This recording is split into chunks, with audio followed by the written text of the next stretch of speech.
कशाने तुकोबाराय म्हटले हे सहा घालवण्याकरता एकच साधन आहे, ते फक्त वैराग्य बळानेच घालवता येतात. पदव्या लावून पदव्या मिळवून हे जात नाही. वैराग्य बळानेच हे सहा दोष घालवता येतात. याचा अर्थ महाराजांचं मते वैराग्य बळ अंगी धारण करा, वैराग्य बळाने सहा दोष घालवा, अधिकार संपन्न व्हा, जे देवाला आवडते ते देवाला द्या. आपली जीव दशा घालवण्याकरता कुठल्याच प्रकारचा प्रतिबंध राहत नाही. उरेल ना उरी असा अभंगाचा सरळ अर्थ आहे. एवढा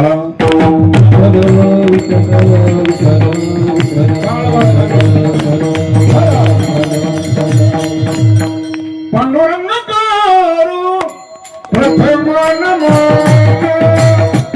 पांडुरंग करू प्रथम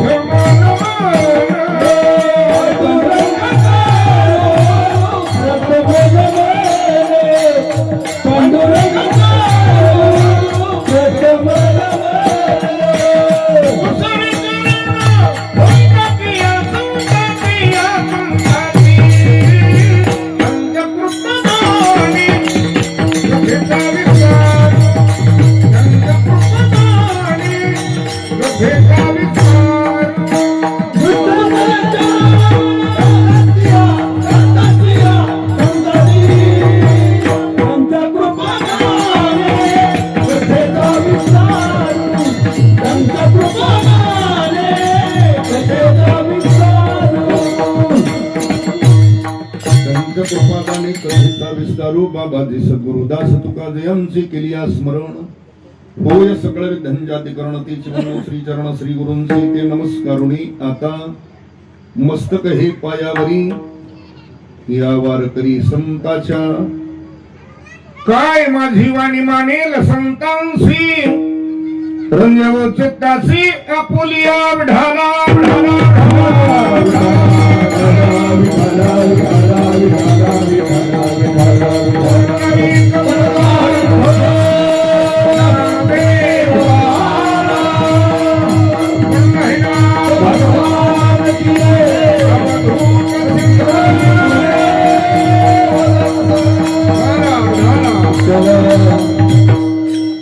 शिवेला सुरुवात करण्यापूर्वी प्रतिवर्षाप्रमाणे गेली 39 वर्षापासून चालत असलेला आपला हा भगवान दत्तात्रयांचा जन्म उत्सव अर्थात दत्त जयंती या पर्व काळाचा औचित्य साधून हा चालू असलेला आपला हा स्तुत्य उपक्रम नाम यज्ञ, ग्रंथराज ज्ञानेश्वरी पारायण सोहळा, त्याचप्रमाणे गुरुचरित्र पारायण सोहळा आणि हा काल जो आहे हा नाम सप्ताह, त्याला कपिला षष्टीचा योग म्हणतात. कसा? भगवंताच्या ज्या 75 विभूती आहेत, किती? भगवंताच्या ज्या 75 विभूती आहेत त्यापैकी हा महिना भगवंताची एक विभूती आहे. कोणता? आता कोणता आहे म्हणा ना तेवढं. मासा नाम मार्गशीर्षाहोम.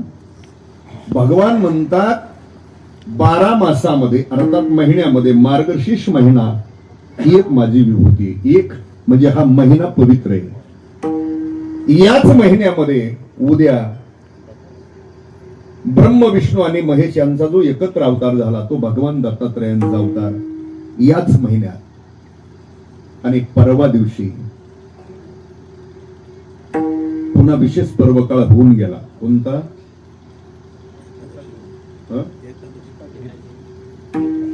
एकादशी तर महिन्यात 2 असतात ना दुकानदार.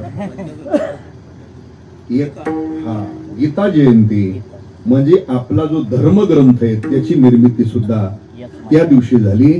म्हणजे तो हा महिना पवित्र, याच्यात भगवान दत्तात्रयांचा अवतार पवित्र आहे. जो गीता ग्रंथ अर्थात गीतेची निर्मिती झाली तो ग्रंथ पवित्र आहे. ज्यांच्या मुखातून बाहेर पडला ते भगवान पवित्र आहेत आणि ज्यांनी श्रवण केला तो अर्जुनही पवित्र आहे. विढाला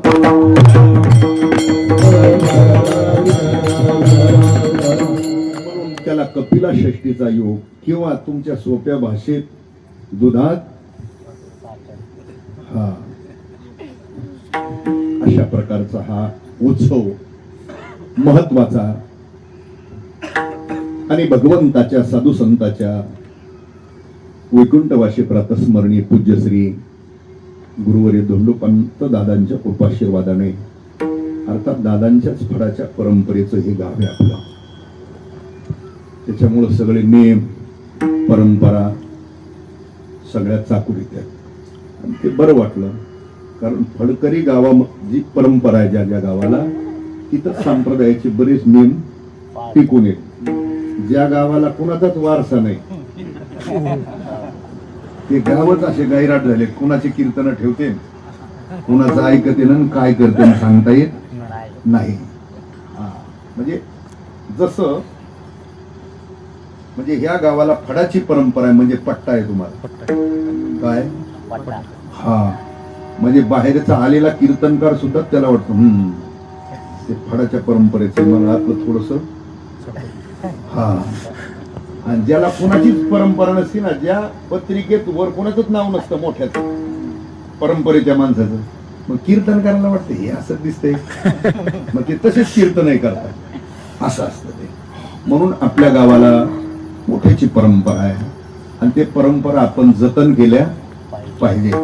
आपण केलेला परमार्थ त्यांना आवडला पाहिजे. लक्षात ठेवा. मग ज्या परंपरा आहेत चाली रीती ज्या फडाच्या आहेत त्या ज्या ज्या फडकरी परंपरा अनेक फडकरी आहेत ना, त्यापैकी एक महत्वाची वासकर, देहूकर, आदरेकर, शिरवळकर, टिंबूकर, बेलापूरकर, देगलूरकर अर्थात त्यापैकीच अनेक जे फडकरी त्यापैकी धोंडोपंत दादाची ही अनादी कालापासून चालत आलेली ही परंपरा. आपण भाग्यवान आहात की त्या फडाचे तुम्ही पायी केले नाही का. सर्वांच्या उपस्थित माता भगिनी, तरुण मंडळी, ग्रामस्थ भगिनी मंडळी, पंचकृषीतून येणारे भाविक, त्याचप्रमाणे ती उपस्थित असलेली गुणीजन महाराज मंडळी, आमचे पर्वताबाई, सतीश महाराज, मर्दांगाचार्य सौरभ महाराज, आपल्याच गावचे महेश महाराज, तुम्ही परमार्थातले आहेत ना. असा सर्वांच्या उपस्थितीत आता ज्यांची उपस्थिती झाली लेट पण थेट दुकानदार आहेत, आमदार आहेत, तात्यात आमच्या बरोबर आले. पण तात्याने सांगितलं की काही सध्या इथं फोन तरी कशाला करायचा, करमाळ्यात येत म्हटलं फोन करून काय उपयोग आहे, चला आपलं पुढं, म्हणून आम्ही पुढे आलो. नाही तर तसं काही कारण तुमच्या तालुक्यात यायचं म्हणलं थोडं जपून आलं पाहिजे म्हणून. असा सर्वांच्या उपस्थितीत संपन्न होणारा प्रतिवर्षाप्रमाणचा आपला हा स्तुत्य उपक्रम. या नामयज्ञामध्ये ज्याने ज्याने जी जी सेवा केली, मग कुणी कीर्तनाचं सौजन्य घेतलं असेल, कुणी पंगत दिली असेल, कुणी पारायण केलं असेल, कुणी काकडा भजनाला येत असेल, कुणी कीर्तनाला येत असेल, कुणी इथं नाम या यज्ञ मंडपामध्ये झाडलोट करीत असेल, ती प्रत्येक केलेली सेवाचे. झाडलोट केली सेवाचे, अन्नदान केलं, आर्थिक सहाय्य केलं, पारायण केलं, काकडा भजनाला कीर्तनाला, आणि जो याच्यातलं कशालाच येत नाही फक्त ती सुद्धा सेवाचे. कारण अन्न सुद्धा यज्ञातलं खाल्लं तरी ते चांगलंच आहे. लक्षात ठेवा. यज्ञातलं अन्न खाणं सुद्धा ते सात्विक अन्न आहे. म्हणून ज्याला ज्याला जी जी सेवा घडती त्या प्रत्येक सेवा दान ज्यांनी घेतलं त्या प्रत्येकाला धन्यवाद. सेवेला सुरुवात. सेवेच्या संबंधाने उच्चारलेला जो अभंग आहे तो विश्वसंत तुकोबारा यांचा. या अभंगामध्ये महाराज नरदेहाला आलेल्या जीवांना स्वतःच्या उद्धाराकरता, मुक्त होण्याकरता, भगवत प्राप्ती करता या अभंगामध्ये महाराज सांगतात जे देवाला आवडतं ते तुम्ही देवाला द्या. तसं जीव म्हटलं की प्रत्येक जण कुठली ना कुठली तरी परमार्थातली साधना करतो. फरक एवढाच आहे कोण कोणत्या देवाची भक्ती करतो तर कोण कोणत्या देवाची भक्ती करतो. एखादा अंधश्रद्धेने भक्ती करतो, एखादा डोळ श्रद्धेने भक्ती करतो, पण तो भक्ती करत नाही अथवा त्याची कोण्या देवावर श्रद्धा नाही असा जगात माणूस सापडत नाही. बघा नास्तिकातला नास्तिक जरी असला एरवी तो माणसात म्हणत असतो मी देव मानत, असे म्हणणारे माणसं तिकडे आहेत ना. मी देव मानत असं म्हणतो तो. पण माणसात जरी म्हणत असला मी देव मानत, पण एकटा जर चालला ना कशावर एखाद्या माळाच्या कडाला, डोंगराच्या कडाला सिंदूर लावलेला दगड जरी दिसला तरी एक हात सोडून असा करतो. याचा अर्थ माझं मत नाही, ज्ञानोबारायचं मत आहे. ज्ञानोबाराय म्हणतात मनुष्य जात सकळ स्वभावता भजनशील. ज्ञानोबाराय म्हणतात प्रत्येकाची कुठे ना कुठेतरी श्रद्धा असते फरक एवढाच आहे, एखादा अंधश्रद्धेने भक्ती करतो, डोळ श्रद्धेने भक्ती करतो. जगाचा विचार सोडून द्या, इथं यज्ञ मंडपात आहे तेवढ्याचा विचार करू आपण. तुम्ही आम्ही स्वतः आपण प्रत्येक जण परमार्थातलं कुठलं ना कुठलं तरी साधन आपण करतो. कोणतं वारी करतो, वारी करतो, पारायण, नित्यनेम, पूजापाठ, एकादशी, सोमवार करतो, दान धर्म, अन्नदान करतो, नामस्मरण करतो, श्रवण करतो. म्हणजे परमार्थातलं आपण कुठलं ना कुठलं तरी कर्म करतो. कशा करता?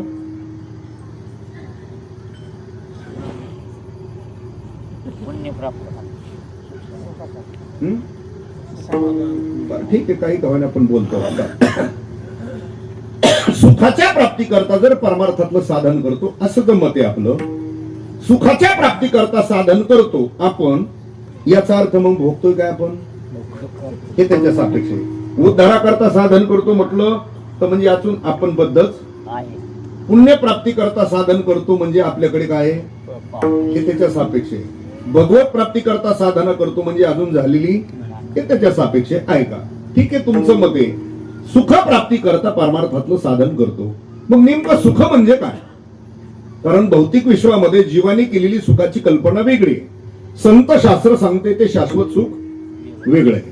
जीवाने केलेली म्हणजे तुम्ही आणि सुखाची केलेली कल्पना कोणती? सत्ता, संपत्ती, संतती, उपभोगाची उपकरणं, ही सगळी जीवनामध्ये मिळाली म्हणजे आपण झालो कसे? हीच कल्पना आहे जीवाची. सत्ता, संपत्ती, संतती, उपभोगाची उपकरणं सगळी प्राप्त झाली म्हणजे आपण झालो कसे? सुखी. अशी जीवाची भौतिक विश्वामध्ये कल्पना आहे सुखाची. पण हे सगळं ज्याच्याकडे आहे त्याला जर स्वतंत्र एकांतात जाऊन भेटलं आणि विचारलं की तुम्ही सुखी आहात का, तर उत्तर तुम्हाला एकच भेटेल, सुख. सुख बघा तुम्ही, सत्तेमुळे जर सुख प्राप्त होतं असं कोणाचा समज असेल तर ग्रामपंचायतच्या सदस्यापासून मोदी पर्यंत मधले सगळे पद पहा. त्याच्यापैकी कुठल्याही पदावाल्याला तुम्ही एकांतात भेटा आणि एवढंच म्हणा तुमच्याकडे अमकत सत्तेचं पद आहे म्हणजे तुम्ही निश्चित आहात कसे? तर उत्तर एकच देईल, तो सुख. म्हणजे सत्तेने सुख नाही. जे वर्षाला कोट्यावधी रुपये सरकारला टॅक्स म्हणून भरतात म्हणजे संपत्ती किती असेल त्यांची? मग त्यांना विचारा, तुम्ही एवढा कोट्यावधी रुपये टॅक्स भरता म्हणजे तुमची प्रॉपर्टी एवढी मोठी, याचा अर्थ तुम्ही एवढी संपत्ती म्हणजे तुम्ही निश्चित आहेत कसे? तर उत्तर एकच आहे, सुख. आता ज्याला झालंच नाही काय, हा ते दुःखातच आहे ना. दगडाव तिथे, झाडं पुंजित, दार पुंजित, बारा लफडे करते म्हणजे नाही म्हणून दुःखात आहे. मग ज्याला डझनभर झाले त्याला भेट की आम्हाला झालं नाही म्हणून आम्ही दुःखात आहे, तुला बरेच आहेत बदा आबारा. त्याचं उत्तर एकच भेटेल, महाराज तुमचं बरं आहे, तुमच्यापेक्षा माझी बेकारी आहे. म्हणजे संततीने सुख, उपभोगाची उपकरणं सगळी ज्याच्याकडे उपलब्ध आहे त्यांना जर विचारलं तुमचं भोग संपन्न जीवन आहे, तुम्ही सुखी आहात, त्यांनी सांगितलं, कोणी सांगितलं तुम्हाला आम्ही सुखी आहेत म्हणून? अहो महाराज, आमची तर परिस्थिती अशी आहे, जेवायच्या अगोदर 2 खावा लागतात, जेवल्यानंतर 2 आहेत, झोपायच्या 2 आहेत आणि उठवायच्या 2 आहेत. कोणी सांगितलं सुखी म्हणून? म्हणजे एवढं असूनही ते सुख समाधानात नाही. ऐका मग आता सत्ता, संपत्ती, संतती आणि उपभोगाची उपकरणं हे नसावं असं माझं दुमत. तुम्हाला जीवन जगण्याकरता सत्तेची गरज आहे, संपत्ती, संतती, उपभोगाची उपकरणं त्याची गरज असेल. माझा मुद्दा इतकाच होता की सुखाचा आणि त्याचा फक्त संबंध नाही. जीवन जगण्याकरता तुम्हाला सत्ता, संपत्ती, संतती हे काय असेल ते पाहून घ्या. सुखाचा आणि त्याचा वास्तवता संबंध नाही का? सुख नावाची वस्तूच या त्रिभुवनात येते, ती फक्त परमात्मा वस्तू आहे. सुखरूप आईसे दुजे कोण सांगा, माझ्या पांडुरंगा सारी करतो. सुख नावाची वस्तूच या त्रिभुवनात येते, ती परमात्मा वस्तू आहे. आणि जीव सुखाच्या प्राप्ती करता म्हणजेच भगवत प्राप्ती करता जीवाचा प्रयत्न आहे. आलं लक्षात? सुख आणि परमात्मा नाव 2 आहेत पण वस्तू एकच आहे, लक्षात ठेवा. सुख म्हणजेच परमात्मा आणि परमात्मा म्हणजेच सुख. नाव 2 आहेत, वस्तू एकच आहे. मग जीवाची धाव, जीवाचा प्रयत्न, जीवाचा सायास, जीवाची साधना सुख करता आहे, याचा अर्थ जीवाची साधनाच भगवत प्राप्ती करता. आलं का लक्षात? कारण सुख आणि परमात्मा दोन्ही एकच आहे. नदीची सहज धावे कोणाकडं, तिला जा म्हणावं लागत नाही. बघा पाऊस काळामध्ये छोट्या मोठ्या नद्या नाले ओढे भरून सगळे वाहतात आणि सगळे जाऊन मिळतात कोणाला. मग प्रत्येक नदीचा उगम डोंगराकडूनच होतो आणि सागराला जाते, बरोबर. काय जगाच्या भूगोलात अशी एखादी नदी की समुद्राकडून तिचा उगम झाला आणि वाहत वाहत वाहत आपल्या डोंगराकडे आली नाही. मग प्रत्येक नदीचा उगम आहे कुठून आणि जाती कुठं. मग डोंगराकडून उगम झाला आणि सागराला जाते. मग डोंगराव पाण्याचे तलाव आहेत काय म्हणून तिथून उगम झाला तिचा. डोंगराव पाण्याचे तलाव नाही, पाणी मूळ समुद्राचं. नीट ऐका जरा. पाणी कुठलंही मूळ उष्ण हवा वाफ याद्वारे बाष्पीभवन होतं. आकाशात जाऊन ढग बनतात, तेच ढगाच्या रूपाने पाणी डोंगरावर पडतं. डोंगरावर सखल भाग नसल्यामुळे काही विशिष्ट भागातलं पाणी एकत्र होतं, त्याचा एक ओढा तयार होतो. असे 10-5 ओढी एकत्र आल्यावर त्याची तयार होते काय. निघाली पुढे वाद, पुढे गेल्यानंतर तिला दुसरी एखादी मिळते म्हणजे झाला दोन्हीचा. आणखी पुढे वाद गेली, पुन्हा एखादी मिळाली, झाला संगम. आणखी पुढे वाद गेली, पुन्हा एखादी मिळाली, संगम झाला, जाऊन ती मिळाली कोणाला, समुद्राला. पाणी निघालं कुठून, गेलं कुठं, का गेलं ते.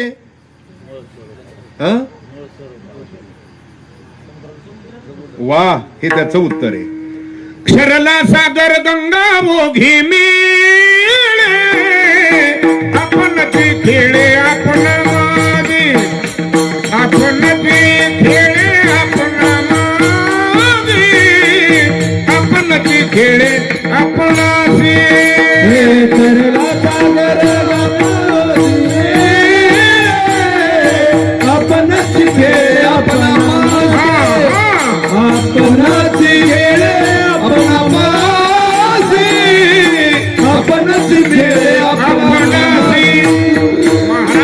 अक्षरला सागर गंगा ओघी मिळे. का गंगा ओघी मिळे, तू गोबराई म्हटली आपणच खेळे आपणासी. पाणी हे मूळ समुद्राचंच होतं. उष्ण हवा वाफ याद्वारे ढगाच्या रूपाने पाणी जरी डोंगराव गेलं तरी पाणी पुन्हा कुठं गेलं, का गेलं, ते त्या जातीचं आहे. म्हणून त्याप्रमाणे जीव सुखाकडे अर्थात देवाकडेच का प्रवाहित होतो, तर जीव सुद्धा सुखाच्याच जातीचा आहे.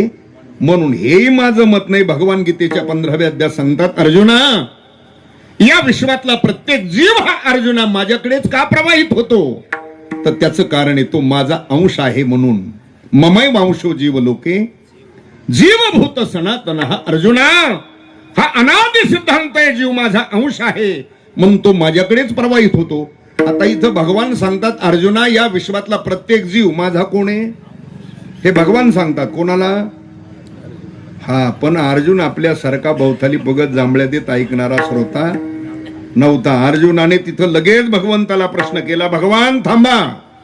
त्याला पूर्व पक्ष म्हणतात. अर्जुनाने प्रश्न केला, भगवान या विश्वातला प्रत्येक जीव जर भगवान तुमचा अंश आहे, तर भगवान तुमच्यात आणि जीवात हे 5 प्रकारचे भेद का. मग तुम्ही सांगता या विश्वातला प्रत्येक जीव माझा कोण आहे, मग जर जीव तुमचा अंश आहे तर जीवात आणि तुमच्यात हे 5 प्रकारचे भेद का. भगवान विचारतात, अर्जुना कोणते भेद आहेत. अर्जुन म्हणतोय, ऐका, जीव तुमचा अंश आहे, तुम्ही स्वतंत्र आहात देवा. जीव स्वतंत्र नाही, जीव हा परतंत्र आहे. भगवान आपण सर्वज्ञ आहात, जीव सर्वज्ञ नाही, जीव हा अल्पज्ञ आहे. भगवान तुम्ही सुखरूप आहात, जीव रात्रंदिवस भोगतोय. बोलत राहा ना, दुःख. भगवान तुमच्या ठिकाणी जन्म मरणाचं दुःख संभवत नाही.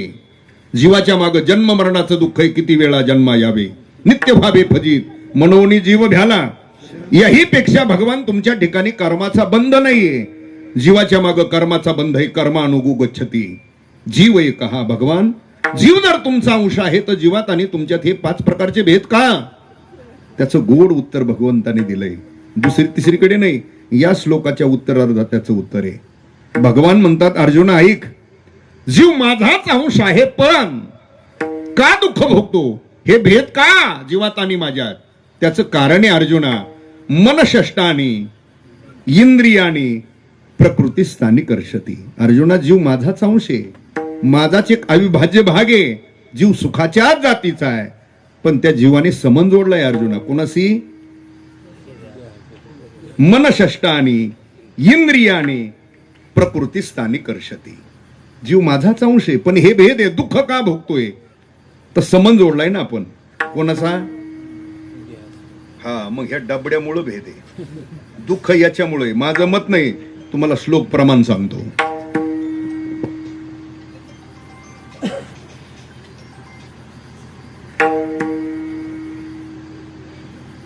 कोणामुळं दुःख आहे? अंतवंत इमे देहा. काय सांगितलं? कोणामुळं दुःख आहे? अंतवंत इमे देहा, किंवा शरीर दुःखाचे कोठार.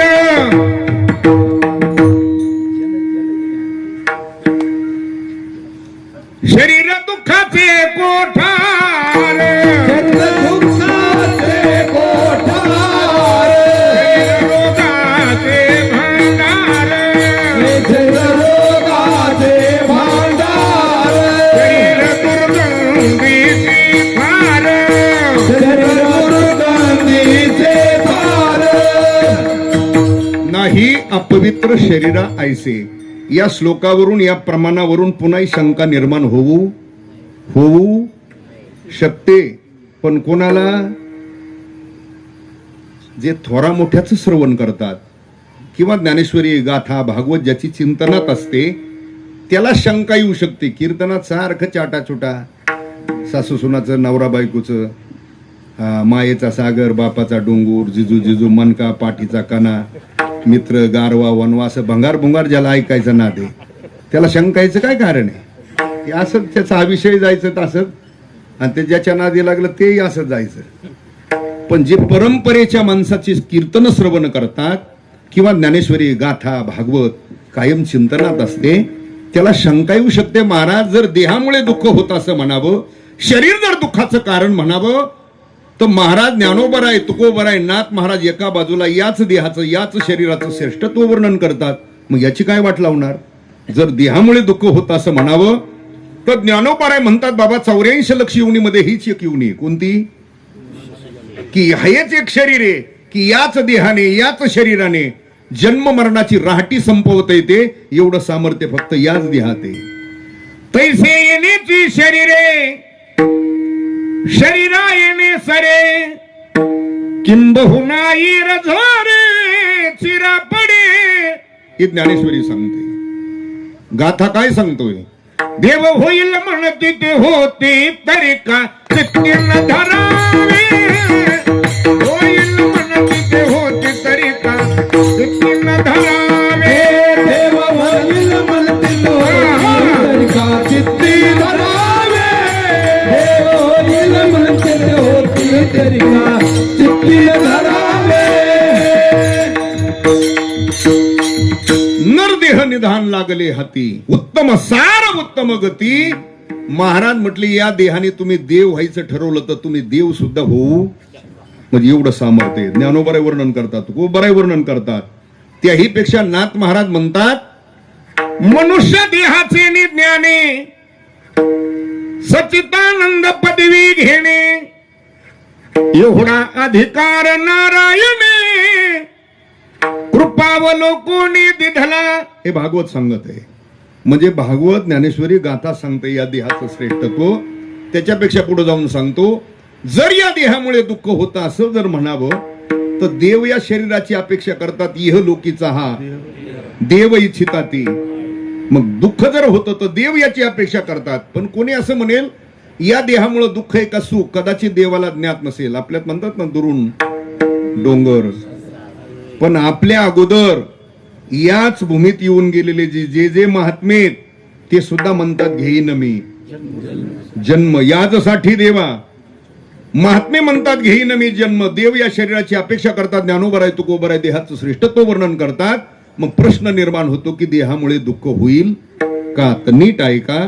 देह दुःखाचं कारण नसून, शरीर दुःखाचं कारण नसून, तादात्म्य दुःखाचं कारण आहे. दुःखाचं कारण काय? तादात्म्य. तादात्म्य कशाला म्हणायचं? देहाला मी म्हणणं, देह संबंधीला माझं म्हणणं, याला तादात्म्य असं म्हणतात. मी आणि माझे, त्यालाच अहम अध्यास आणि मम अध्यास असं म्हणतात. मी आणि माझे, पहिलं तुम्ही आम्ही. आपण पहिलं तादात्म्य उचललं देहाचं. देहाला आपण मी म्हणतो. बघा, हात कुणाचा म्हणतो?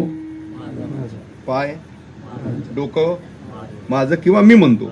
आणि आपल्याकडे जे जे काही आहे ते कोणाचं दाखवतो आपण? आपल्याकडे कोणी आलंच तर आपण सांगतो की नाही गाडी कुणाची आहे? माझी. बंगला माझा. शेती बरोबर. बैल, पत्नी, मुलं, कुत्र बी ऐका तो नेम आहे. कुत्र्याला सुद्धा म्हणतो आपण हे कोणाचं आहे म्हणतो ना. ऐका जरा, ज्या कुत्र्याला आपण माझं म्हणतो त्याच कुत्र्याला आपल्या शेजाऱ्याने जर उचलून एखादा घातला काय तर आपल्या दुखत नाही इथं बरोबर. आणि एरवी गावात बिगर तुकड्याचे बोंबलत फिरणारे कुत्रे त्यांना आपल्या समोर कुणी दगाड घालतं काय काय काय तरी पळत ते तरी आपल्याला काहीच वाटत का बरं.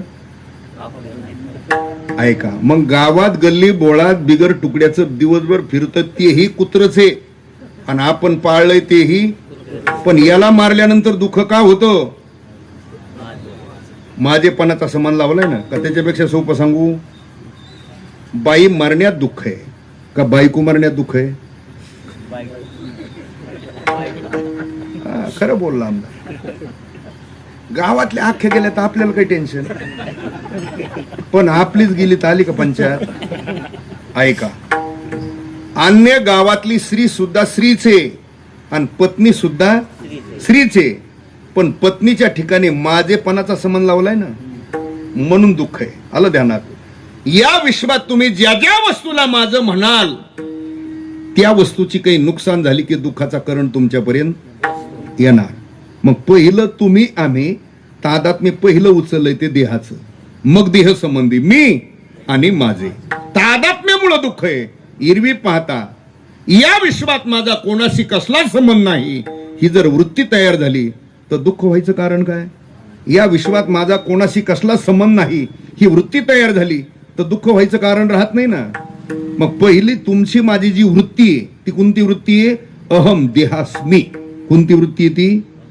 अहम देहास्मी. मी देह आहे. मी झांबरे महाराज, मी गोपाळराव, मी शामराव, मी माणिकराव, मी मी जी वृत्ती आहे ना अहम देहास्मी जी वृत्ती आहे ही वृत्ती जर संपली तर नीट ऐका त्याला वेगळा परमार्थ सुद्धा करायची आवश्यकता पडत मी देह ही वृत्ती संपली तर शिल्लक काय उरला उरे विठ्ठल उरला उरे विठ्ठल उरला उरे विठ्ठल उरला उरे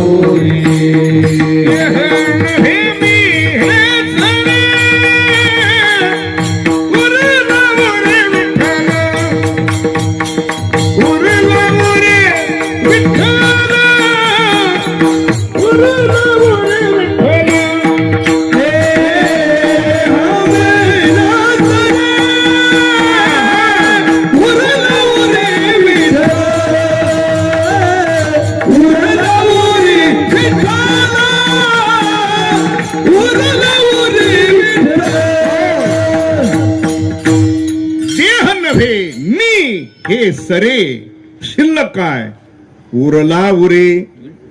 विठ्ठल तादात्म्य सुटलं तर दुःख राहत, पण तुम्ही मी तादात्म्यामुळे आपण दुःख भोगतोय. कशामुळे दुःख भोगतो?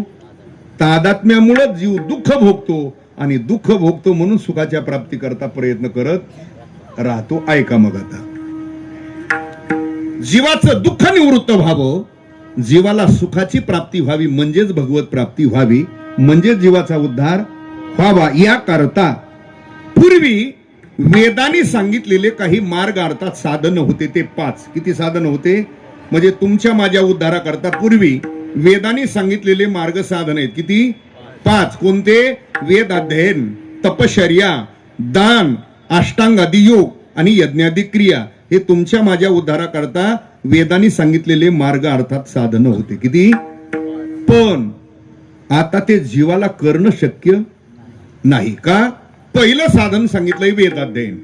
एक तर मला सांगा वेदाची भाषा आहे कोणती?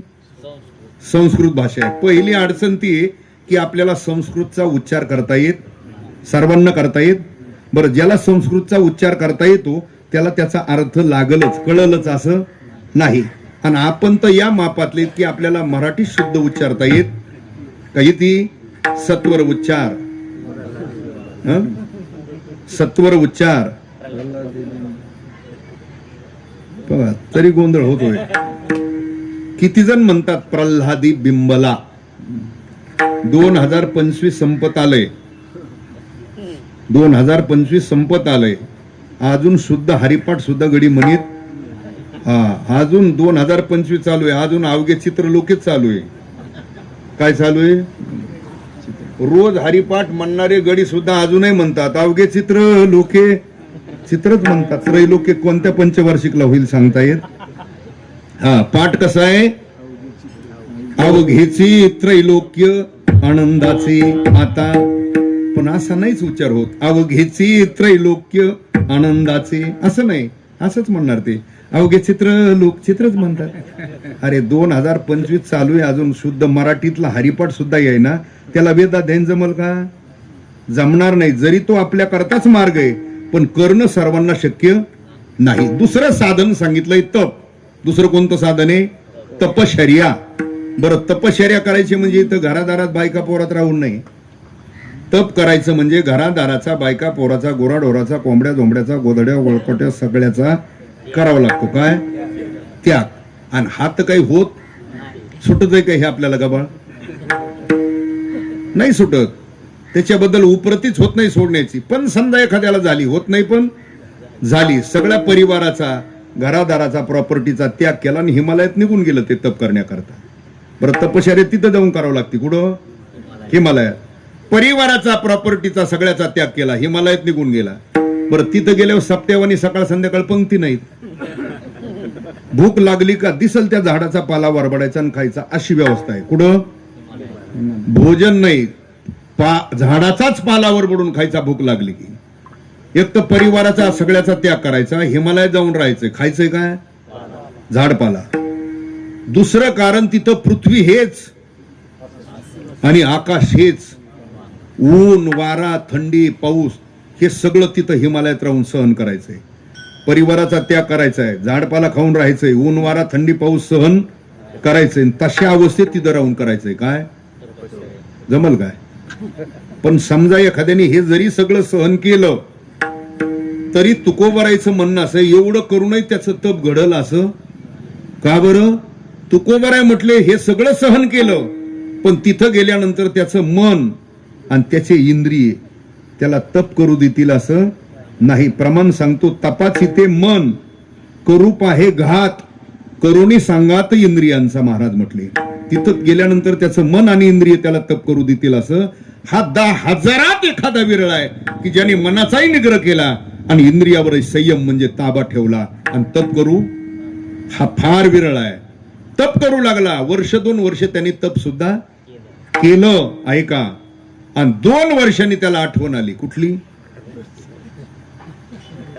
कुणाची? म्हातारा म्हातारीची? नाही नाही त्यांची काय आली? कुणाची? म्हणा ना तुम्ही काय कुंभमेळ्यातले साधू आहेत थोडेच. ते बरोबर बोलले. बायका पोराची पोरांची सुद्धा नाही. असंच म्हणा फक्त. चला तुमचं म्हणणं मला प्रमाण सांगायचं ना पुढे. त्याचं बोगस बोलून चालणार? बघा 2 वर्ष तप केलं आणि 2 वर्षांनी त्याला घरची आठवण आली. ऐका. वनी जाऊनी वनिता चिंतिशी महाराज म्हटले. तप करण्याकरता वनात गेला आणि तिथं राहून जर घरच्या वनितेचं चिंतन करू लागला तर महाराज म्हटले 2 वर्ष झाड पाला खाऊन ऊन वारा थंडी पाऊस सहन करून जी तू का शिकली तिथं पण तिथं राहून तुला आठवण आली. ते केलेलं सगळं त्याच क्षणी संपून जातं. परत येताना हात हालीत मोकळं बोंबलत माघारी यावं लागतं. एवढं कठीण आहे. काय जमल काय आपल्याला? अहो आपण तर 4-8 दिवस जातोय फक्त. कुठं? दिंडीत. आठवडा कुणी 15 दिवस. जरा लांब अंतर असलं तर ते 25 दिवस चालतंय. 4-8 दिवस 15 दिवस दिंडीला जायचंय तर दिंडीतून बाजूला जाऊन 3दा करतो माघारी. काय? हा पप्या तुझी माय कुठे रे? काय माघारी तिला शिंग फुटते ना रे? 8 दिवस घरदार सोडून गेला तर 4 वेळा दिवसात फोन करतो माघारी. हे काही तप करायचे लक्षण नाहीत. नीट ऐका. तप एक साधन आहे पण आपल्या दृष्टीने करणं शक्य. वेद अध्ययन करणं शक्य नाही. तिसरं साधन आहे दान. कोणतं साधन आहे? दान. त्याला म्हणतात नीट ऐका जे देश काल पात्र पाहून दिल्या जातं त्याला सात्विक दान म्हणतात. कोणतं दान? मंदिराचं काम चालू आहे तिथं दान देणं सात्विक दान आहे. सप्ताहामध्ये अन्नदान देणं, आर्थिक सहाय्य करणं सात्विक दान आहे. दिंडीला मदत करणं सात्विक दान आहे. धर्माचं संप्रदायाचं काही कार्य आहे, तिथं मदत करणं त्याला सात्विक दान म्हणतात. दुसऱ्याला मोकार पेया खायला पैसे देणं, दानात 3 प्रकार सांगितले, सात्विक, राजस आणि तामस दान आहे. चला ते दोनाचा विचार नको कीर्तनात घ्यायचा. सात्विक दान देश काल पात्र पाहून दिलं जातं त्याला सात्विक दान म्हणतात. त्याच्यात पुन्हा बारकावास आहे, जे दिलं त्याचा मुखातून उच्चार करू नये एक, दिलं त्याचा मुखातून उच्चार करू नये एक, आणि ज्याला दिलं त्याच्याकडून उपकाराची काही अपेक्षा ठेवू नये. दातव्यमिती यद्दानम दीते नुपकारिणे देशे कालेचे पात्रेचे तद्दानम सात्विकम सुक्तम. त्याला नाही तर काही काही माणसं म्हणतात महाराज चांगली गाय आहे, गावठी गाय न्या दूध खायला राहून द्या तुम्हाला, पण तेवढं खोंड माघारी मोठं झाल्यावर हे दानात नाही बसत. आलं ध्यानात. दान एक साधन आहे पण सर्वांना शक्य नाही. 4थं साधन सांगितलंय अष्टांगादी योग, म्हणजे योगाचे प्रकार आहेत. किती? 8. यम, नेम, निरोध, प्राणायाम, प्रत्याहार, ध्यान, धारणा, समाधीपर्यंत ही योगाची अंग आहेत. किती? 8 प्रकार आहेत. ते एक साधन आहे पण अष्टांग योगादी साधना आपल्याला शक्य, म्हणजे ज्ञानोबरांनी स्वतः सांगितलं अष्टांग योगे न सिनिजे येम नेम निरोध न किजे रया. ते तुम्ही करू, कारण तुमचं काम नाही. तरी योगाची या वाटा ते निघाले गा शुभता, तया दुःखाचा चिवाटा भागाला. तो कठीण क्लिष्ट मार्ग आहे. ज्ञानोबराय म्हणतात तुम्ही त्या मार्गाने जाऊ नका. म्हणजे वेद अध्ययन शक्य नाही, तप शक्य, दान शक्य, अष्टांगादी योग. चला 5वं साधन आहे यज्ञ. 5वं साधन कोणतं? आता जरा मागच्या युगांचा विचार केला, प्रत्येक युगाचा, तर प्रत्येक युगामध्ये प्रत्येकाने वेगवेगळे यज्ञ केले. आता कलियुगामध्ये तसा यज्ञ आपण स्वतंत्र एकटे आपल्या घरी करू शकत, तेवढं औदार्य, तेवढं आयुष्य, तेवढी सामुग्री आपल्याकडे उपलब्ध नाही. आता यज्ञ कुणी कलियुगात करीत, तसा यज्ञ कुणी करत नाही. यज्ञ करतच नाही असं नाही, यज्ञ करतोय आपण. कोणी 2 टाइम करतात यज्ञ. मला वाटतं डायबिटीस वाले 3 टाइम यज्ञ करतात, बाकीचे सर्रास 2 टाइमच यज्ञ करतात. आता एकच यज्ञ चालू आहे. कोणता? उदर भरण नो हे, हा फक्त एवढा यज्ञ भरवायचा. आता मी भरून आलोय. चला, हे साधनेत वेदाने सांगितलेले, पण करणं सर्वांना शक्य नाही. हा विचार नुसता आपल्याला करणं शक्य नाही हा विचार आपण नाही, हा भगवंतानी केला विचार. कुणी केला? भगवंतानी विचार केला. यांना हे साधन शक्य नाही आणि यांचा तर सर्वांचा उद्धार झालाच. म्हणून भगवंतानी तुमच्या माझ्या करता स्वतंत्र ग्रंथ सांगितला, ती श्रीमद भगवत गीता. तुमच्या माझ्या उद्धाराकरता ग्रंथ सांगितला. कोणता? श्रीमद भगवत गीता. निमित्त अर्जुनाचं केलं. कोणाचं? निमित्त अर्जुनाचं केलं, पण सांगितले कोणाकरता? हा ओवी सांगतो तुम्हाला. तैसे अर्जुनाचे निव्याजे गीता प्रकाशुनी श्रीराजे, संसारा एवढे थोर ओझे फेडिले जगाचे. जगाचं दुःख घालवण्याकरता निमित्त अर्जुनाचं केलं आणि गीताशास्त्र सांगितलं. आपल्या करता सांगितलं, निमित्त त्याचं केलं. बघा, अर्जुनाने जो जो प्रश्न केला त्या प्रत्येक प्रश्नाचं उत्तर आपल्या धर्मग्रंथात आहे. अर्जुनाला जी जी शंका निर्माण झाली त्या प्रत्येक शंकेचं समाधान आपल्या धर्मग्रंथात आहे. बघा, प्रत्येक श्लोकाचं चिंतन वेगळं आहे, प्रत्येक अध्यायाचा विषय सुद्धा वेगळा आहे. बघा, पहिल्या अध्यायाला सुरुवात झाली, धर्मक्षेत्री कुरुक्षेत्री समवेतायुस्तवः मामकः पांडवाश्चैव किम कुर्वत. तिथून सुरुवात झाली. बघा, पहिला अध्याय सांगून झाला. पहिला, दुसरा, तिसरा, चौथा, 5वा, 6वा, 7वा, 8वा, 9वा. करू का डायरेक्ट? 10 अध्याय सांगून झाले. 11व्या अध्यायाला सुरुवात झाली. 11व्या अध्यायातले 52 श्लोक सांगितले. किती? 52 श्लोक सांगितले आणि 11व्या अध्यायातला 53 क्रमांकाचा श्लोक आहे. किती क्रमांकाचा? 11व्या अध्यायातला 53 क्रमांकाचा श्लोक आहे. तिथं भगवंताने पूर्वी जे तुमच्या माझ्या उद्धाराकरता जे पूर्वी वेदांनी सांगितलेले मार्ग साधन होते त्याचं खंडन भगवंतांनी त्या श्लोकात केलंय. नाहम वेदेर्ण तपसा न दानेर्ण चर्चया. काय सांगितलं? नाहम वेदेर्ण, नाहम तपसा, नाहम दानेर्ण, नाहम. की भगवान म्हणतात अर्जुना, हे पूर्वी वेदांनी सांगितलेले मार्ग आहेत. पूर्वी या साधनाने, जरा नीट ऐका, पूर्वी या साधनाने माझी प्राप्ती होत होती. भगवान म्हणतात त्यावेळेला या साधनाने माझी प्राप्ती होत, आणि त्यावेळेला जीवाचाही उद्धार त्या साधनाने होत.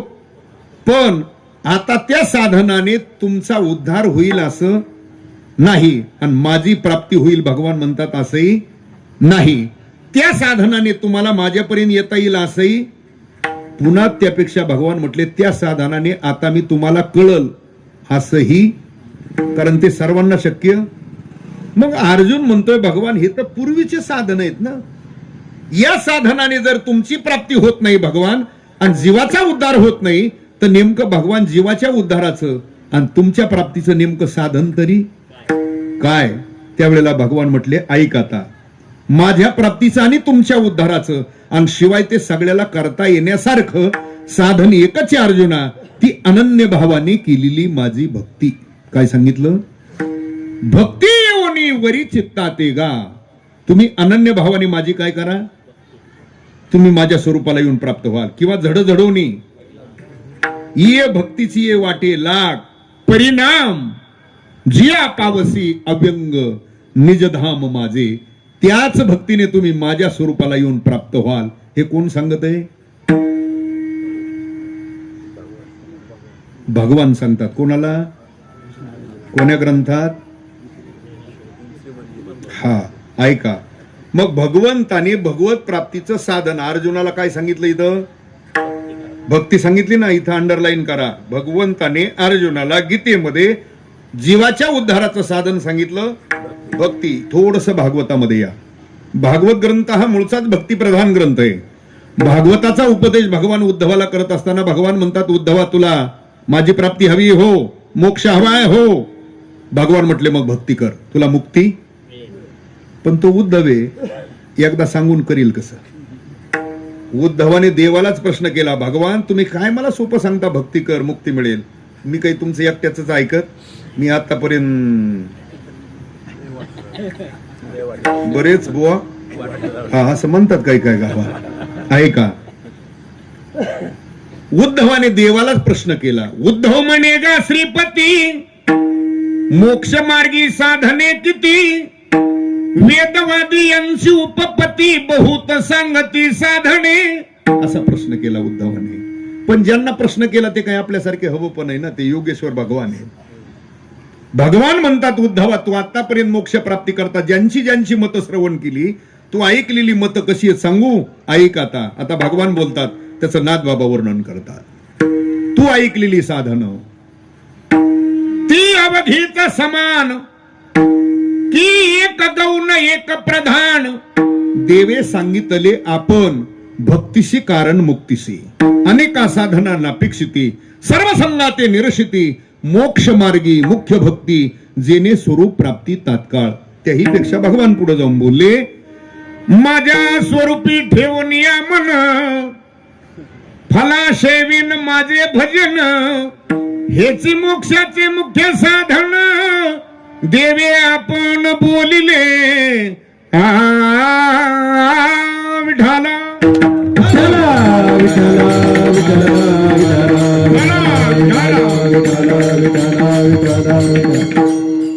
बरोबर आहे स्वर, तो रेल्वेचा ना आपला स्वर बरोबर आहे तो. आता इथं भगवान म्हणतात तू भक्ती कर, बाकीच्याचा विचार करू. बघा आता हाही आपला महत्वाचा ग्रंथ आहे. कोणता? भागवत. या तीनच ग्रंथाला वारकरी संप्रदायामध्ये प्रस्थानत्रय म्हणतात. कोणते? गीता अर्थात ज्ञानेश्वरी, महाराजांचा म्हणजे तुकोबरायचा गाथा आणि नाथांचं हा भागवत, ज्ञानेश्वरी आणि गाथा म्हणजे परंपरेमध्ये. पूर्वी काही फडकरी परंपरेमध्ये असा दंडक होता. कोणता? तुम्हाला कुठलाही मुद्दा सिद्ध करायचा असेल तर तुमच्याकडे ज्ञानेश्वरीतला नाही तर गीतेतला पुरावा असला, भागवतातला पुरावा असला आणि तुकोबरायच्या गाथ्यातलं प्रमाण असलं तरच तुमचं म्हणणं ग्राह्य धरल्या जात होतं. अशी पूर्वीची परंपरा होती. एक दुसरी परंपरा अशी होती, कुठलाही मुद्दा सिद्ध करताना तुमच्याकडे एक श्लोक असला पाहिजे, एक प्रमाण असलं पाहिजे आणि एक ओवी असली पाहिजे, तरच तुमचं म्हणणं ग्राह्य धरल्या जात होतं. असं पूर्वीचं होतं. आता अख्ख्या कीर्तनात ज्ञानेश्वरीचा उल्लेख जरी नाही झाला, ओवीचा श्लोकही आला नाही आणि प्रमाणही नाही आले, तरी लोक म्हणतात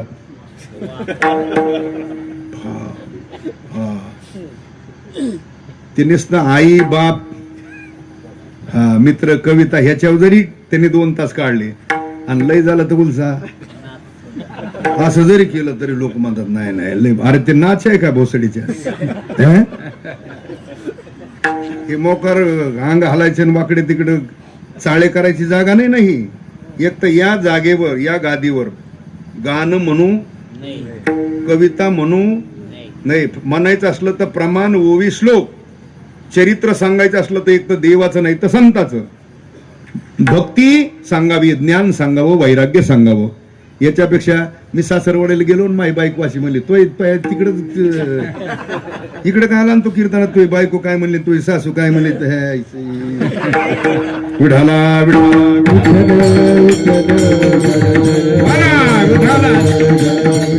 म्हणजे नालायकातला नालायकपणा. तुझ्या बायकोचं सासूचं सासरवाडीचं सांग अंगावर भोसडीच्या. तुला इथं तुला ज्ञानेश्वरीतलं सांग, गाथ्यातलं सांग, भागवतातलं सांग, देवाचं सांग, संताचं सांग. तुझ्या सासूचं सासरे त्यासाठी तुला 25 द्यायचे का? 25,000 देऊन तुझे सासून तुझी बायको ऐकू आहे, ती असे म्हणले, ती असे म्हणले, ती तसं म्हणलं, मी असं म्हणलो. काय नालायकपणा आहे? आई बाप मित्र ह्यासाठी का कीर्तन? आणि ते काही आता तेच झालंय, मी आज फक्त आई सांगणार आहे तुम्हाला, मी आज फक्त बाप सांगणार आहे तुम्हाला. तो हेच आई बाप सांभाळीना भोसडीच्या, दुसऱ्याला कुठं आई बाप सांगतो?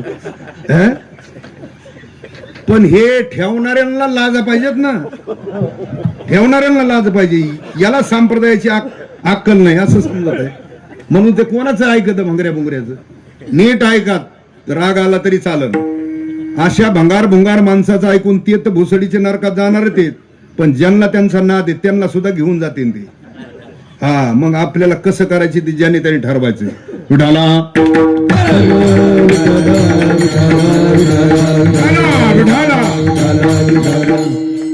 इथं भागवतामध्ये भगवंतानी उद्धवालाही सांगितलं भक्तीशी कारण मुक्तीशी. म्हणजे उद्धवालाही काय सांगितलं? भक्ती. अर्जुनाला काय सांगितलं? ऐका. आता भगवान म्हणतात भक्तीने माझी प्राप्ती, भक्तीने माझी प्राप्ती. आता भक्ती म्हणजे काय? आता कुणी कशालाही भक्ती म्हणतं. अंधश्रद्धेने एखादं कर्म केलं तरी माणसं म्हणतात महाराज बरी आमची बोळी बाबळी. काय? पण वारकरी संप्रदायाला अभिप्रेत असलेली भक्ती किती प्रकारची? 9विधा भक्ती आहे. श्रवणम, कीर्तनम, विष्णू स्मरणम, पादसेवनम, अर्चनम, वंदनम, दास्यम, सख्यम, आत्मनिवेदनम. ही 9विधा भक्ती आहे. त्या 9विधा भक्तीपैकी कुठली केली तरी ती भक्ती. आता तुमचं चालू आहे सर्वांचं काय? ही पहिली भक्ती आहे श्रवणम. चला पुढे दुसरी भक्ती कीर्तनम. दुसरी भक्ती कोणती? कीर्तन भक्ती. मग आता कीर्तन कशाला म्हणायचं? आता चाललंय हे काय तुम्हाला आता सांगितलं. ज्याच्यात देवाचं, संताचं, भक्ताचं वर्णन केलं जातं ते, ज्याच्यात भक्ती ज्ञान वैराग्य सांगितलं जातं ते कीर्तन, ज्याच्यात देवाचं, संताचं चरित्र वर्णन केलं जातं ते कीर्तन. स्वतंत्र एकट्याने बसून भगवंताचं नामस्मरण करणं हे सुद्धा कीर्तनच. सगळ्यांनी एकत्र येऊन भगवंताचा नामघोष करणं हे सुद्धा तशी प्रमाण आलेली आहेत. कीर्तन हे नामघोष. काय म्हटलं? कीर्तन हे नामघोष. नामस्मरण करणं हे खरं कीर्तन. गुणवर्णन करणं हे कीर्तन. ऐका, भगवान म्हणतात भक्तीने माझी प्राप्ती. कीर्तन ही एक भक्ती. कीर्तन ही एक. आणि एक लक्षात ठेवा, भगवान पूर्वी काय म्हणतात? पूर्वी ते साधन मला आवडत म्हणजे आवडीचा विषय काय झाला? बदलला. युग परत्वे साधनही बदलतात तशी वैमान परत्वे आवडही बदलते. बघा, क्रतये ध्यानते विष्णू म्हणजे ध्यानाने प्राप्ती होती. त्रेतायाम यजते यज्ञाने प्राप्ती होती. द्वापारी परिचार म्हणजे तपाने प्राप्ती होती. कलियुगामध्ये कलियुगा माझी करावे कीर्तन तेने नारायण म्हणजे प्रत्येक युगामध्ये भगवत प्राप्तीची साधनं काय होत गेली, बदलत गेली. युग परत्वे साधनं बदलतात तशी वैमान परत्वे आवडही बदलते. बघा तुम्ही,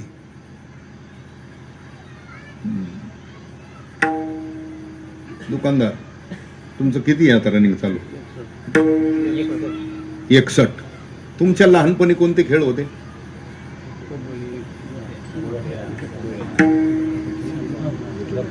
भावरा, इटी दांडू, कबड्डी, सुरपाटी, गोटे हे खेळ होते. ठीक आहे, आताही खेळ आहेत, थोडे वेगळे असतील पण आताही खेळ आहेत. पूर्वी आता प्रत्येक वेळेला त्या खेळाची आवड त्या मुलाला एक 15, 20, 22, 23 वर्षापर्यंत मुलाला खेळाची काय असते तिथपर्यंतच आवड असते. त्याच्या पुढे आवड राहत नाही. 20, 22, 25 वर्षापर्यंत जास्तीत जास्त खेळाची काय असते. 20 वर्षानंतर काय आवडतं त्याला?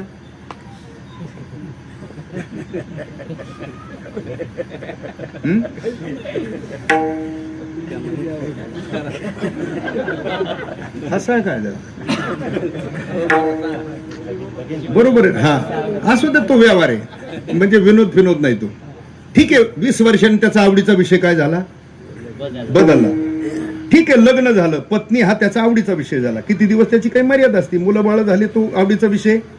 आता पत्नी आवडीचा विषय नाही, त्या पत्नीला झालेले मुलं त्याचा आवडीचा विषय झाला. बरं, ते मुलं तरी किती दिवस आवडतात?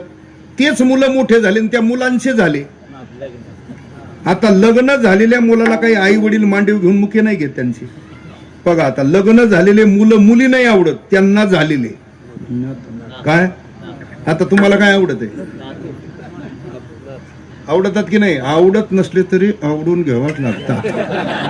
हा, तर तुकडा आहे, अवघड आहे. आता ते आता काहीचे नातवंड भली चित्री असतात, कीर्तनात आणाय झुकते नसतात. पण सून म्हटली जा की इथं घेऊन, इथं येड्यावणी करते, तिथं बसायची तर मग म्हातारा म्हातारीला ते आणावंच. बरं, इथं आणले तर ते गप राहत नाही, लवकर आणले तर पकवाचा शाई खरडीते, येण्याची तार तोडीते, काहीच नाही जमलं तर चटईचे दोरक व्हायना पण ओढीते. तरी म्हातारा म्हातारी म्हणत असतात, बाबा आमची बीबी आमचा बंट्या लय शान आहे. आता तुला म्हणणंच भाग येत, बरोबर आहे का? मला काय सांगायचं होतं, वैमान परत्वे आवड काय होत गेली. असं आहे का बा, दुपारचं पारायण झालं, दुपारची पंगत झाली, मंडपही थोडा निवांत आहे, 10-5 म्हातारी इथं आले. कुठं? हो गोपाळराव या का खेळू गडीवर. आता म्हातारे गोटे खेळते का? आता ते नाही ना, त्या आवड नाही ना. ते वैमान परत्वे आवड काय झाली, बदलती. तशी युग परत्वे साधनही. मला का सांगायचंय ऐका, भगवान म्हणतात पूर्वी ते साधन मला आवडत होती, म्हणजे देवाच्या आवडीचा विषय काय झाला, बदलला. त्यावेळेला त्या साधनाने माझी प्राप्ती होत होती, म्हणजे प्राप्तीचं साधनही बदललं आणि आवडीचा विषयही. आता भगवान म्हणतात भक्तीने माझी प्राप्ती. कीर्तन ही एक भक्ती आणि पुन्हा ती देवाला आवडणारी भक्ती. कीर्तन भक्ती देवाला आवडणारी. किती कीर्तन भक्ती देवाला आवडते? भजन करा सांगतो, विठाला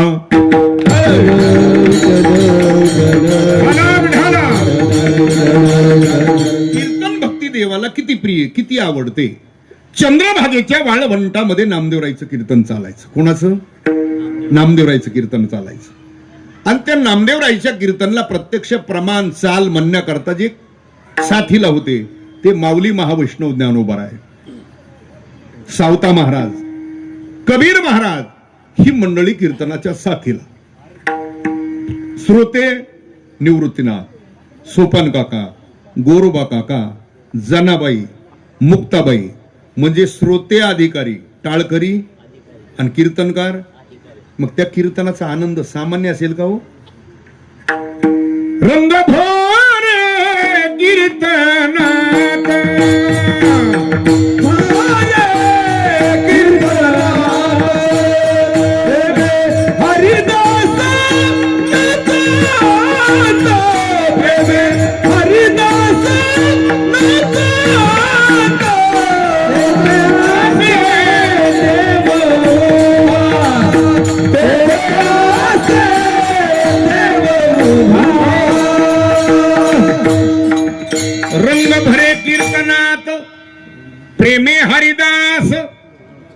नाचत तेथे असे, आणि त्या कीर्तनला भगवान रोज हजर असायचे. पण एके दिवशी प्रकार असा घडला, भगवंताचं संध्याकाळी भोजन झालं. काय झालं? भोजन झालं आणि थोडी विश्रांती करावी बुवा म्हणून देवाने काढले. काय? हा, फक्त देवाच्या अंगावर होत. काय? पितांबर अंगावर होता, तेवढाच पुरावा आलेला आहे. आणि भगवान विश्रांती करू लागले. तोपर्यंत वाळवंटामध्ये कीर्तन सुरू झालं. कीर्तन मोठं रंगात आलेलं आहे. आता ते नामदेवरायचं कीर्तन आहे. मी अगोदरच म्हटलं कीर्तनकार नामदेवराय अधिकारी आहेत. परत चाल प्रमाण म्हणायला ज्ञानोबराय, सावता महाराज, कबीर महाराज ही काही सामान्य मंडळी. बरं, श्रोते तसे नाही जांभळ्या देणारे. निवृत्तीनाथ, सोपान काका, गोरोबा काका, जनाबाई, मुक्ताबाई. जनाबाई मुक्ताबाईचा अधिकार सामान्य आहे. बरोबर, ज्ञानोबराय तुकोबराय एवढा अधिकार आहे. कुणाचा? हा, कारण ज्यांची पडलेली कामं देव करत होता, हा माझ्या जनाबाईचा अधिकार. ज्यांचं मागं पुढं राहून देव रक्षण करायचा, हा जनाबाईचा. ज्यांच्या मुखातून वचनं बाहेर पडली, त्याची गाथा तयार झाली, हा त्यांचा. एका योगी पुरुषाला, एका नैष्टिक ब्रह्मचार्याला, एका ज्ञानी पुरुषाला खालून प्रमाण म्हणण्याची आज्ञा करावी, एवढा माझ्या जनाबाईचा होता. काय? पण एवढा अधिकार जरी होता तरी जनाबाईने कीर्तन कधी केलं हेही ध्यानात ठेवा गड्या हो. जनाबाई, मुक्ताबाई, बहिणाबाई, मीराबाई यांनी भजन केलं, कीर्तन केलं. त्यांना माहित होतं ही नारदाची परंपरा आहे. कीर्तन केलं असं कुठंच पुरावा आलेला नाही. त्या जनाबाईने कीर्तनातून ज्ञानोबरायसारख्या एका योगी पुरुषाला खालून प्रमाण म्हणण्याची आज्ञा केली. कुणी केली? आणि जनाबाईची आज्ञा प्रमाण मानल्यावर मग ज्ञानोबरायने म्हणायला सुरुवात केली. जनी म्हणे ज्ञानदेवा बोला अभंग, जनी म्हणे ज्ञानदेवा बोला अभंग, ज्ञानदेवा बोला अभंग, जनी म्हणे ज्ञानदेवा बोला अभंग.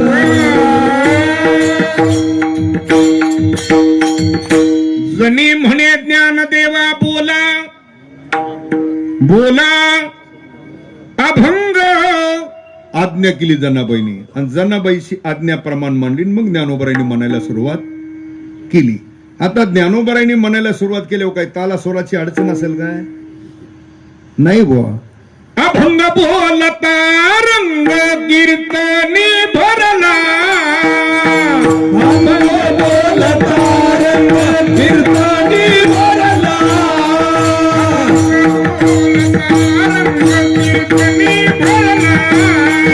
अभंग बोलता रंग कीर्तनी भरला. आणि तोच ज्ञानोबरायचा सोर विश्रांती करणाऱ्या भगवंताच्या कानावर ज्ञानोबरायचा स्वर गेला. भगवान जागे झाले आणि लक्षात आलं कीर्तन चालू आहे. भगवान उठले. फक्त देवाच्या अंगावर पितांबर होता एवढाच पुरावा आलेला. भगवान उठले आणि धावत पडत चंद्रभागेच्या वाळवंटामध्ये आले. कीर्तन रंगात आलेले. टाळही शिल्लक नव्हता. विना टाळाचेच विनेकराच्या बाजूला जाऊन भगवान उभे राहिले. आणि कीर्तन रंगात आल्याबरोबर प्रेमाची छंदे विठ्ठल नाचू लागला, प्रेमाची छंदे विठ्ठल नाचू लागला. कीर्तन करी पुढे देवनाचे पांडुरंग, नामदेव कीर्तन करी पुढे देवनाचे पांडुरंग, हे नामदेव कीर्तन करी पुढे देवनाचे पांडुरंग, नामदेव कीर्तन करी पुढे देवनाचे पांडुरंग. प्रेमाचे छंदे विठ्ठल नाचू. भगवान त्या कीर्तनात नाचू लागले. एवढे नाचले की मी देव आहे, मी कोण आहे हे सुद्धा भगवान विसरून गेले. विसरूनी देवपणा उभा पंढरीचा राणा, मी देव आहे हेही भगवान विसरले. एवढे नाचले भगवान, एवढे नाचले, एवढे नाचले. किती? नाचता नाचता देवाचा गळला पितांबरा, नाचता नाचता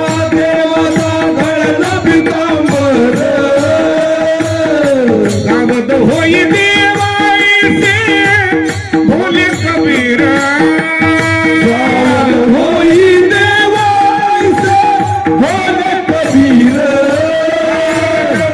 कीर्तन करे पुढे देवनाचे पांडुरंग नामदेव कीर्तन करे पुढे देवनाचे पांडुरंग नामदेव कीर्तन करे पुढे देवनाचे पांडुरंग नामदेव कीर्तन करे पुढे देवनाचे पांडुरंग एवढे नाचले भगवान किती नाचता नाचता देवाचा गळला पितांबर तरी भगवान नाचत होते हे कबीर महाराजाच्या लक्षात आलं आणि मग कबीर महाराज ओरडले भगवान सावध होई देवा ऐसे बोले कबीर तरी भगवान नाचत होते शेवटी वेगळा प्रयोग करावा लागला डायरेक्ट जाऊन धरलं काय साधू या संतांनी देवासी धरले मनगटी मनगट धरलं देवाचं आणि धरल्याबरोबर काय झाले म्हणून दचकले नामदेव कीर्तन करी पुढे देव नाचे ऐका नाचता नाचता स्वतःचा पितांबर गळाला याच ज्याला भान राहिलं नाही मी देव आहे हेही भगवान विसरून गेले एवढं देवाला आवडत काय एवढं देवाला आवडत काय एवढं देवाला आवडत काय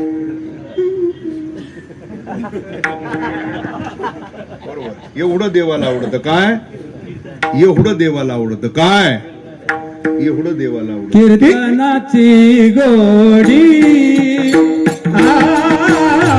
कीर्तनाची गोडी कीर्तनाची गोडी कीर्तनाची गोडी कीर्तनाची गोडी कीर्तनाची गोडी कीर्तनाची गोडी कीर्तनाची गोडी कीर्तनाची गोडी कीर्तनाची गोडी देव निवडी आपण देव निवडी आपण देव निवडी आपण कोणी व्हावे अधिकारी कोणी व्हावे अधिकारी देव निवडी आपण देव निवडी आपण देव निवडी आपण तुम्ही भारे अधिकारी तुम्ही भारे अधिकारी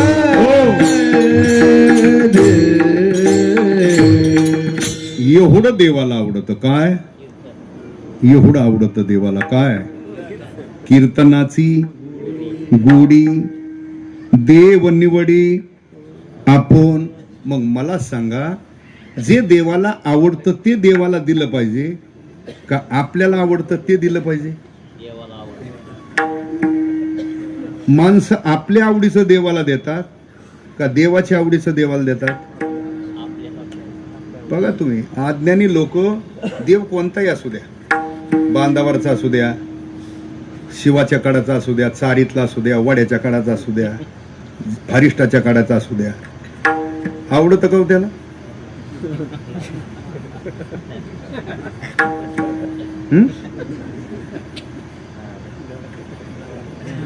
नाही देव कोणताही असू द्या त्या देवाला केलेली त्याची पूजा आवडेल त्याचं ध्यान केलेलं आवडेल त्याचं नामस्मरण केलेलं आवडेल त्याचं गुणगान केलेलं आवडेल बाकी आवडत नाही पण माणसं आपल्या आवडीचं देतात देवाला देवाच्या आवडीचं नाही बरोबर काही काही मूर्ख लोक सांगितलं ना तुम्ही सप्त्यातही असता दिंडीला येता राहून हे तुम्हाला मस्त खरं आहे पण ते आमच्या आजा पंजापासून तुझा आजा पंजा म्हणजे शास्त्र होतं रे नरकात जायच्या घाणेरड्या परंपरा आज्याच्या आणि पंजाच्या टकुऱ्या घेऊन 2025 पर्यंत नरकात जायला बोंबलत आला इथून हजारो वर्षापूर्वी वेद शास्त्र पुराण संत सांगतात ते तुला पटाना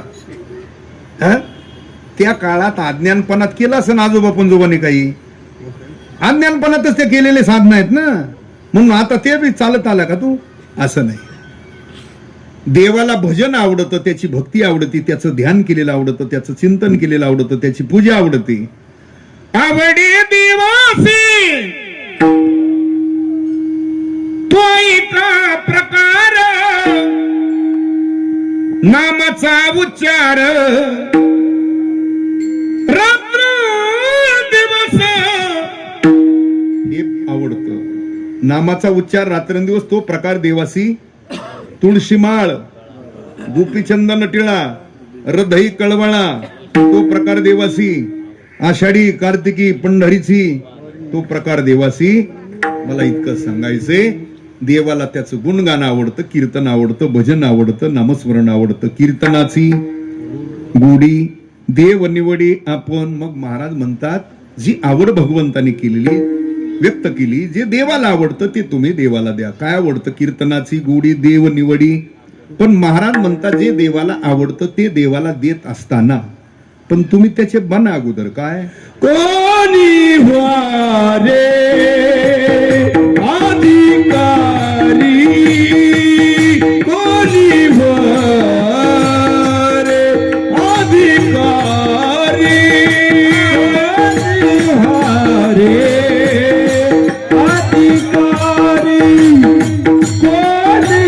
वारे अधिकारी, कोणी वारे अधिकारी, कोणी वारे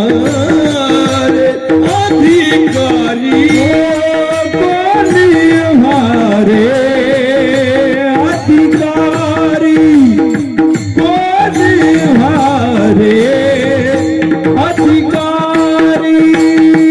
जसी हरी होईल येईल जसी हरी येईल, कोणी वारे अधिकारी, कोणी वारे अधिकारी. महाराज म्हणतात, पण तुम्ही त्याचे बना अगोदर. काय? कोणी व्हारे. अहो पण महाराज जर देवाला भजन आवडतं, भक्ती आवडती, नामस्मरण आवडतं, आणि नामस्मरण भजन भक्ती करायला तर अधिकारी सांगितला? अधिकारी सांगितलेला नाही. तुकोबराय तुम्हीच म्हणता, सकाळासी येथे आहे अधिकार, हे म्हणणारे महाराज तुम्ही. आणि तुम्ही सांगता इथं कोणी व्हारे अधिकारी. इकडे तर तुम्ही लोकांना रोज म्हणता, या रे लहान थोर, याती भलती नारी नर, हे म्हणणारे तुम्ही. आणि तुम्ही सांगता कोणी व्हारे अधिकारी. मग याचा संबंध कसा आहे? तर त्याचा संबंध असा आहे, अधिकार नसताना तुम्ही भजन भक्ती नामस्मरण करणं याचं फल वेगळं, आणि अधिकार प्राप्त होऊन नामस्मरण भजन भक्ती करणं याचं फल वेगळं. कसं? अधिकार नसतानाही तुम्ही नामस्मरण केलं, भजन केली, भक्ती केली, निष्फल नाही होणार, पुण्य प्राप्त होईल. कदाचित त्या पुण्याच्या बळावर तुम्ही देवापर्यंत सुद्धा जाल, पण तुमची जीव दशा संपणार. ही माझ्या तुकोबारायला समोर अडचण दिसत होती, म्हणून म्हणावं लागलं कोणी व्हारे. कारण अधिकार नसताना साधना करणं याला नुसतं प्रयोजन म्हणतात, आणि अधिकार प्राप्त होऊन साधना करणं याला परमप्रयोजन म्हणतात. नाही लक्षात आलं तर तुमचा व्यवहार सोपं करून सांगतो. अधिकार नसताना नाव घेणं आणि अधिकार प्राप्त होऊन नाव घेणं फरक कसा आहे बघा. दोन सख्खे बहीण भाऊ एकाच गावामध्ये राहत होते. बहीण भाऊ एकाच गाव म्हणजे गावातच दिलेली होती. कोण? श्रीमंत पार्ट्या दोन्ही. बहिणीच्या घरी 2 एकर लावलेला आहे. काय आता कमी का सांगून, इकडे ऊसच आहे ना सगळं. किडी ऊस म्हणजे बागायतीत पट्टा आहे ना. का इकडे आल्यावर म्हणू का 2 एकर कापूस लावलाय बुसकाट, असं काय म्हणा. जे भागात येईल तीच बोलाव ना. 2 एकर लावलेला आहे. काय? ऊस. श्रीमंत पार्टी बहिणीची. भावाची पार्टी तेवढी श्रीमंत, त्याच्याही घरी 200 एकर लावलेला. काय? श्रीमंत पार्ट्या मजबूत दोन्ही. आता त्या बहिणीचा मुलगा रोज कॉलेजला जायचा. कशावर? मोटरसायकल. कोणत्या? हा बुलेटवर जाणार आता 200 एकर बागायतदाराचं पोरग काय ती चार्जिंगची कुटी घेऊन असं जाईल का ती? मोकार 3 जाग्या वाकून बसन का ती चार्जिंगची कुटी हिरव्या पाटीची? अहो ते बुलेटवरच जाणार ना, ठॉय ठॉय ठॉय ठॉय. रस्त्याने जायचं ते. आता इथं जवळ कुठं मोठं शहर आहे, करमळ्याला जायचं ते कॉलेजला. ज्या रस्त्याने जायचा त्याच रस्त्यावर मामाचा बंगला होता. तिथून ती मामाची पोर बी जायची पुढं.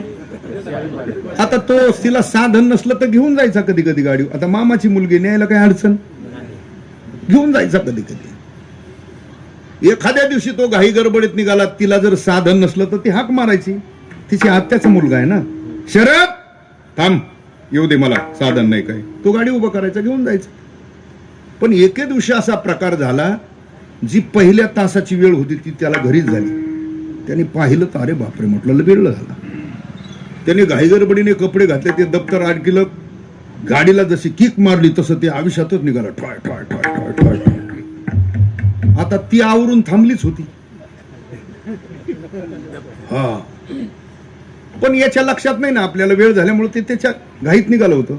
बरं तिने पहिल्यांदा हाक मारली, शरद येऊ दे ना. त्यांनी काय ऐकलं, मग तिने त्याला मोठे शेऱ्या. आता मला एवढं सांगायचं होतं, मला पुढं नाही सांगायचं. आता तुम्ही याला वड पुढची लागली, आता काय मला नाही काय सांगायचं, मला एवढं सांगायचं. चला ऐका झालं. एके दिवशी दुपारी ते बहीण भाऊ एकत्र बसले. कोण? बहीण भाऊ, म्हणजे त्या मुलाची आणि मुलीचे हे कोण आहेत? ते दुपारी एकत्र बसले आणि त्या बहिणीने सांगितलं, दादा माझ्या शरदचं यावर्षी शेवटचं वर्ष आहे, हा मला काही पुढे शिकवायचं, घरचंच एवढं मोठं व्यापलं, ते पाहायला कोणी नाही, आणि आम्ही म्हणतो एवढं आता शेवटचं वर्ष, एवढी परीक्षा झाली म्हणजे त्याचं. हा ऐका, त्यावेळेला त्या भावाने सांगितलं, बाई माझ्याही मुलीचं 12वीचं वर्ष आहे, आम्हालाही काही पुढे शिकवायचं नाही. पण बाई मला एक म्हणायचं होतं. काय? आमच्या पूर्ण फॅमिलीची इच्छा आहे, माझी पत्नीची, भाऊ भाऊजाई, आई वडील, आमच्या पूर्ण फॅमिलीची इच्छा आहे की एवढी मुलगी तुझ्या मुलाला, हा अशी आमची सगळ्याची इच्छा आहे. असं भाऊ म्हटल्यानंतर त्या बहिणीने सांगितलं, अरे दादा तुझ्या जर पूर्ण फॅमिलीची इच्छा असेल तर तुझ्या मुलीला मी नाकारू शकत, माझा मुलगा नाही म्हणणार नाही आणि आमच्या परिवारातलं कोणी नाही म्हणणार. तुझी इच्छा असेल तर आम्ही करायला. हा बोलता बोलता सोयरीक जमली. ती मी नव्हतो त्याच्यात, पण ती सोयरीक जमली.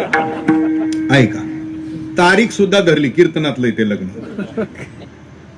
लग्न सुद्धा लागलं. ऐका, देव ब्राह्मण अग्नी यांच्या साक्षीने, जनता जनार्दनाच्या साक्षीने, शास्त्र पद्धतीने तो विवाह सोहळा झाला, लग्न लागलं. त्याच्यानंतर ती सप्तपदी झाली. तो होम करतात ना, त्याला ते फेऱ्या मारावं लागतात ना, किती हे सरले काय गड्या, किती होय, बरोबर आहे ना.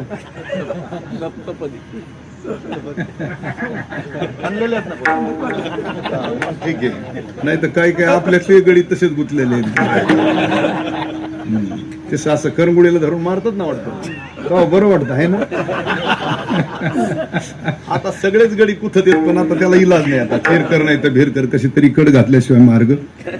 ऐका ना, आपल्या हिंदू संस्कृतीमध्ये ज्या वेळेला सप्तपदी होते त्याच वेळेला खरा पूर्ण विधी झाला बरं, आपल्या संस्कृतीप्रमाणे. नाही तर आम्ही कुठं तिकडं हार घातला आणि कुठं काशी केली, ते आपल्यात नाही. सप्तपदी होईल त्याच वेळेला पूर्ण विधी झाला, हे सिद्ध होतं. आणि पूर्वीचं सांगतो, सप्तपदी झाल्यानंतर ब्राह्मण काका त्या मुलीला सांगायचे, बाळ ए पुरी घे बाई आता काय. तोपर्यंत आता जुन्या इथं आमच्या आईसारख्या आजीसारख्या काही माता भगिनी आहेत, त्यांना माहिती आहे, तोपर्यंत नाव घेण्याची पद्धती नव्हती. आता हे जमल्यापासूनच अवलादी नावाने हाक मारतात, हा भाग वेगळा. पण पूर्वीचं सांगतो, सप्तपदी झाल्यानंतर ब्राह्मण काका सांगतील, ए पुरी घे आता, त्यावेळेला घ्यायची ती. पण त्यावेळेला बी ते काही असं लगेच पटकन घेत नव्हते, लाजायच्या त्या, म्हणजे पण कुणीतरी प्रोत्साहन करायचं, अगं बाई घे जाता, घ्यावाच लागत असतं आता त्याला. हा मग तिने एखादा उखाणा पाठ केलेला असायचा पहिलाच, लग्नाच्या आधी. जमल्यापासून ती पाठ करते एखादा उखाणा, आदलं घर मधलं घर, त्याच्यात होती देवळ, त्याच्यात होती बशी, त्याच्यात होता कप, त्याच्यात होता चहा, त्याच्यात पडली माशी. काय तिला 9 वाजता लांबट करायचं तेवढं करते ती, आणि सगळ्याचं लक्षच लागलेलं असतं तिच्याकडे. पुढं आता काय म्हणते बाया, पुढं आता काय म्हणते बाया, पुढं आपल्यात पुढं काहीच नसतं. राव नाही तर पाटील लावतात. दुसरं काय असतं आपल्यात? शरद राव नाही तर शरद पाटील की पाटील फुगले. ऐका ऐका, देव ब्राह्मण अग्नी यांच्या साक्षीने, जनता जनार्दनाच्या साक्षीने, शास्त्र पद्धतीने विवाह झाल्यानंतर अधिकार प्राप्त होऊन त्या मुलीने त्याचं घेतलं काय? अधिकार प्राप्त होऊन घेतलं काय? ती त्याच क्षणी त्या प्रपंचाची अर्धी टप्पूस मालकीन ती पोरगी झाली. ऐका पुढं त्या घराण्याच्या चाली रीती रूढी परंपराप्रमाणे राहिली. पुढं मूळ बाळ झाले, ते मोठे झाले, त्यांचे लग्न झाले, त्या घरात सुना आल्या. आता ती कोण झाली? आता पाटलीन झाली का नाही? आता ती कोण झाली? बरोबर आहे का नाही? आणि जर तुम्ही पाटलाला जाऊन विचार, हो पाटील तुमच्याकडे ती अमकी अमकी वस्तू आहे, आपला इथं सप्ताह चालू आहे, ते 5-6 दिवस लागत होती. कुणाला मागतो तुम्ही? पाटलाला. ते पाटील वरच हात करते. बाबा आपल्याकडे ते काहीच राहिलं नाही. आता ते पाटलीन जाणं तुम्ही, मी आता इनेवच राहतो, आता बरेच पाटलं इनेवचे, आता त्याला इलाजच नाही, इलाजच नाही. चला, का? अधिकार प्राप्त होऊन तिने घेतलं त्याच काय? तर प्रपंचाची कोण झाली? ती कोण झाली? ऐका, कधी झाली? अधिकार प्राप्त होऊन तिने त्याचं घेतलं काय? लग्न झालं नाही, काही संबंधही नाही, आणि शेऱ्या शेऱ्या करीत मागं फिरली. तुझ्या बापान ठेवलं होय का मालकीन? होईल का? आलं लक्षात? तसंच आहे परमार्थात सुद्धा. तुमचा अधिकार नसताना तुम्ही नामस्मरण भजन भक्ती केली, निष्फल नाही होणार, पुण्य प्राप्त होईल, पण तुमची जीव दशा संपणार, तुमचा उद्धार होईल याची शाश्वती ही तुकोबारायला अडचण दिसत होती. म्हणून तुकोबारायला ती वाक्य रचना करावी लागली. कोणी हारी बर, मग त्यासी हारी देईल. मग अधिकारी बना म्हणजे नेमकं काय करा? मग तर महाराज म्हटले साधना करताना जे प्रतिबंध आहेत, किती? 6 दोष आहेत ना, ते पहिले घालवा, त्याच्याशिवाय तुम्ही अधिकारी बनत. पण महाराज हे 6 काही घालवणं एवढं सोपं? विश्वामित्राला 3 घालवायला वर्ष लागले होते, 60,000. काम, क्रोध आणि लोभ हे 3 घालवायला विश्वामित्राला किती हजार लागले? 60,000 वर्ष लागले. आणि तसले आपल्याला घालवायचे किती? किती वर्षात? बसतोय का कुठं ताळामेळा? आता आपण काही 100 गाठणार? 60-70 लय काढून कुठून 80-85 बस, तेवढ्यात आपल्याला घालवायचे किती? आणि त्यांना 3 घालवायला लागले होते 60,000. म्हणजे कुठं त्यांचं 60,000, कुठं आपलं 70-80, कुठं त्यांची MIDC, कुठं पानाच टपरी आपली नगारीची घाई, तिथं टिमकीचं काय टटाप टटाप टटाप. अरे नगारा कुठं, टिमकी कुठं, त्याचं 60,000 कुठं, आपलं 70-75 कुठं, त्याच्यात घालवायचे किती? आणि महाराज म्हटले हे जोपर्यंत आत आहेत किती? 6, तोपर्यंत तुम्ही किती परमार्थ करा, पदव्या लावा, पदव्या मिळवा, लोक तुम्हाला मानतील, लोक वाहवा करतील, लोक डोक्यावर घेऊन नाचतील, ही सगळी व्यवस्था होईल, पण स्वतःच काहीच होणार नाही. म्हणून परमार्थ लोक करता, लोक मानतात, लोक वाहवा करतात, लोक टाळ्या वाजवतात, याच्यावर हुरळून जायचं नसतं. आपण केलेलं कर्म ज्ञानोबराय तुकोबरायला आवडलं पाहिजे, भगवंताला आवडलं पाहिजे. मूर्खा लोकांचे काय नादी लागत बसायचे? ते काही तुम्ही नाचले पिक्चरचे गाणे म्हटलं तरी ते टाळ्या हाणाय बसलेत, त्यांच्यावर भांबावून जायचं नसतं. हे 6 जोपर्यंत आते तोपर्यंत तुम्ही परमार्थाचे अधिकारी बनत नाही. हे पहिले घालवा. अहो पण महाराज हे सामान्य काम आहे पहिला, आता त्याचा 6चा विस्तृत विचार आहे, पण आपली वेळ फार कमी आहे. पहिला काम आहे, पहिला कोण आहे? आणि हे काम सहज जाणारा मी म्हणणारे, ज्ञानी ज्ञानी म्हणून घेणारे, तप करणाऱ्यांना सुद्धा चितपट केलंय कुणी? कामाने. पुरावे घ्या आता सगळ्यांचे, ओव्याप्रमाणे सांगतो फक्त. मज कामाचे निघाये ब्रह्मा कन्येसी धरू पाहे, पराशरे केले काय भोगिली दिवा दुर्गंधा. किंवा पुढं वर्णन केलं, कामाजी कोतवालयाने नागविले बहुतासी, हरिहराची आबरू घेतो भय नाही जासी. काम सामान्य नाही बुवा, हे मोठ्या मोठ्याला चितपट केलंय. किंवा नाथ महाराजांनी तर एकदम ठोकळ ठोकळ 10 जणांची यादी काढली. किती जणांची? त्याच्यात आपला उल्लेख अबप, गायनाचार्य, विनोदाचार्य, रामायणाचार्य, भागवताचार्य, कीर्तन केसरी, वाणी भूषण, ज्ञानेश्वरी कंठस्थन, शास्त्रीन फुसरीन यांचा उल्लेखच केला नाही. नाथ महाराजांनी विचार केले पत्रिकेत बोगस पाकिट टाकण्याचं कुठं नाव घेऊन पानगुतीता हे नाश्त्यावारी वाह जाणारे सगळे कामाच्या तडाख्यात म्हणून ठळक यादी काढली. किती जणांची? कोणाकोणाचे? नाथाचा एक भारुड आहे त्याच्यात ती यादी आली. धडक मारली शंकरा, तिथून सुरुवात आहे. आपण कुठं शिकत बघा तिकडे जाऊन. धडक मारली शंकरा, केला ब्रह्मयाचा मातेरा, इंद्रचंद्रसी दरारा लाविला जेने तो केवळ पंचानन. हे चौघाचं वर्णन केलं. भगवान शंकर, ब्रह्मदेव, इंद्र आणि चंद्र. किती झाले? 4. अजून तुम्हाला 6 सांगायचे. धडक मारली नारदा, केला रावणाचा चेंदा, दुर्योधन मारली गदा, घेतला प्राण तो केवळ पंचानन. किती झाले?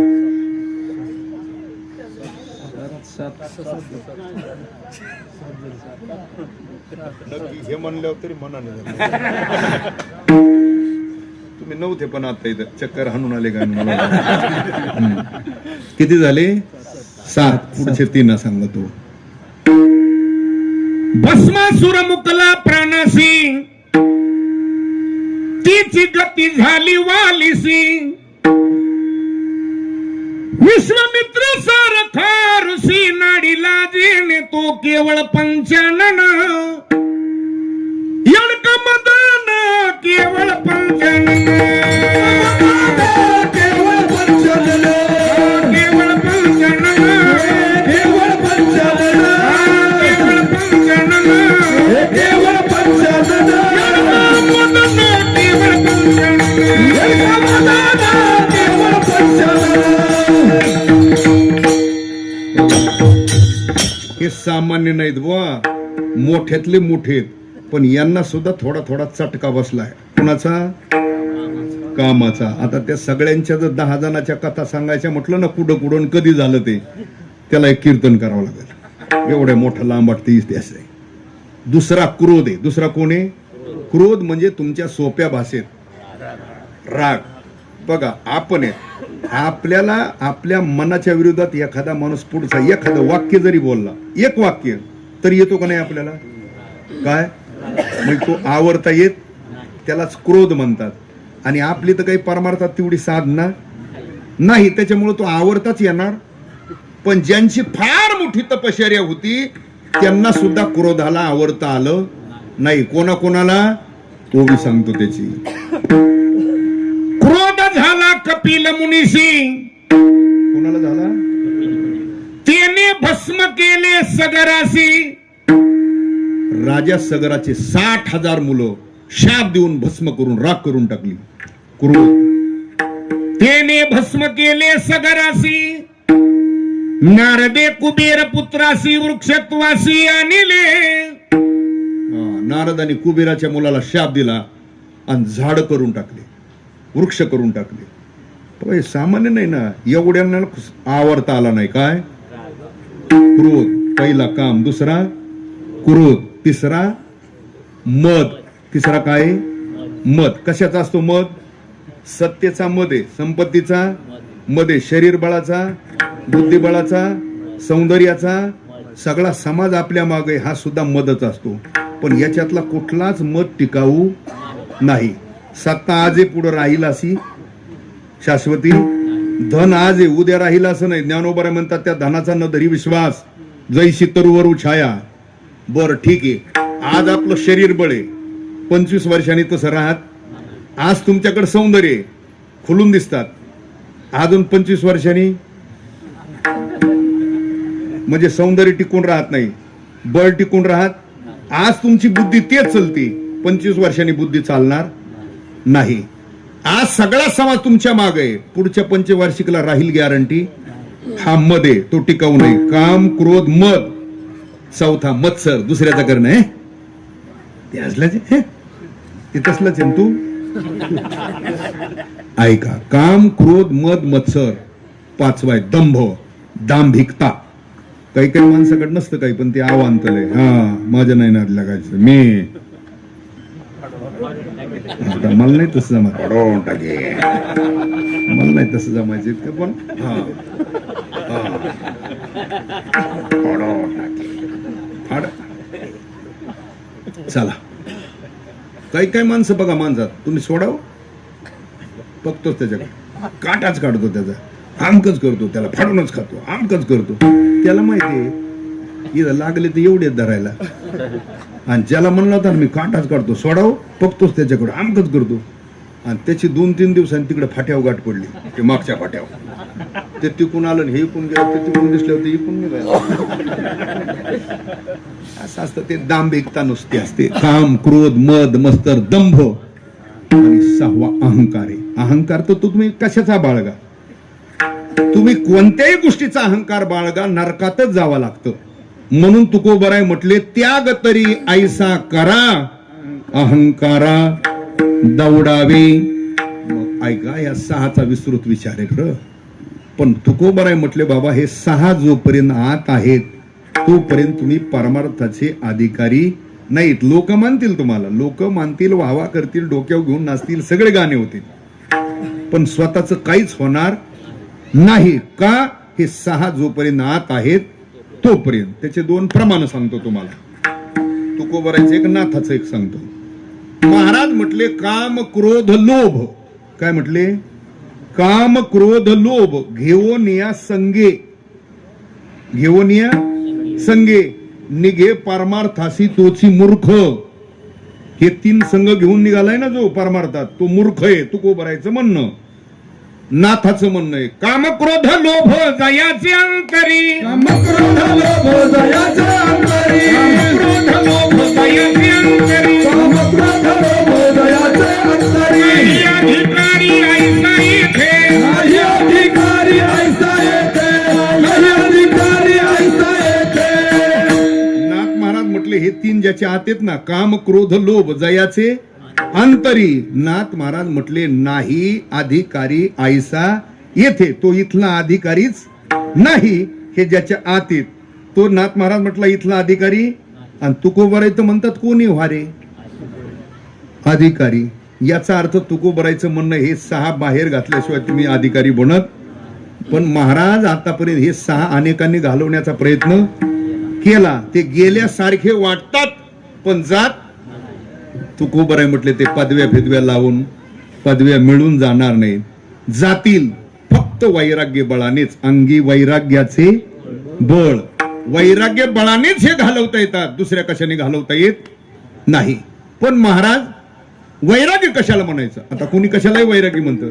एखादा संसारिक माणूस आहे, ते प्रपंचाला वैतगुण जरी निघून गेलेलं असलं, वैतगुण, तरी लोक म्हणतात त्यांना वैराग्य प्राप्त झालं. काय म्हणतात? पहिलं वारकऱ्याचेच घालीत होतं पांढरे, नंतर त्यांनी केले, तरी लोक म्हणतात नाही, आता त्यांनी भगवत धारण केलं, आता ते वैराग्य प्राप्त झालं. चिरकुटाने वैराग्य, किंवा एखाद्याने राखले बो, हा, तरी लोक म्हणतात त्यांना प्राप्त झालं. काय? झिपऱ्याने. झिपऱ्याचा आणि वैराग्याचा काही संबंध, बहिरंग लक्षणाचा आणि वैराग्याचा काही संबंध. पण हे कधी म्हणतात माणसं, वैराग्य कोणाला बी चांगल्याचं ऐकलं नाही आणि चांगलं वाचलंही त्याचा परिणाम येतो. वैराग्य कशाला म्हणतात? वेदांतातला विचार सागर हा ग्रंथ आहे, तिथं वैराग्य काय सांगितलं? इह लोकापासून स्वर्ग लोकापर्यंत अनुकूल मानलेल्या भोगाच्या त्यागाच्या इच्छेला म्हणतात काय? विचार सागर सांगतोय ना, आपला धर्मग्रंथ सांगतोय इंद्रियार्थेषु वैराग्य. त्या श्लोकाखालच्या आता सगळ्या ओव्या पाहून घ्या. व मिलियांना लाळन घोटी जेवी रसना, का अंगण स्वया लिंगणा प्रीताची या विषखानी नागवे जळत घरी नरी घावे, व्याघ्र विवार न करावे बसती जीवी, धडधडीत लोहरसी उडी न घालावी जैसी, न करावी उसी अजगराची. अर्जुना तेने पाडे जयाच विषय वार्ता ना बडे, निधीच ही तोंडे इंद्रियाचे निजावो, अथवा येही केचिका स्वर्गीचे, भोग पाईक झाली या इच्छेचे, परिभोगावे हे नरुचे मन माझी. त्याला वैराग्य म्हणतात. असं वैराग्य बळ अंगी धारण करा, वैराग्य बळाने 6 दोष घालवा, अधिकार संपन्न व्हा. जे देवाला आवडते ते देवाला द्या, आपली जीव दशा घालवण्याकरता कुठलाच प्रतिबंध राहत नाही नाही उरेल ना उरी ढोपार फुमाई ढोपार घुमाई ढोपार घुमाई ढोपार घुमाई ढोपार घुमाई ढोपार घुमाई ढोपार घुमाई ढोपार घुमाई ढोपार ढोपार घुमाई कुंडली कबर ज्ञानदेव हरिनाथ भगवान की जय माऊली विश्वसंत तुकाराम ढोबा ढोबा ढोबा ढोबा ढोबा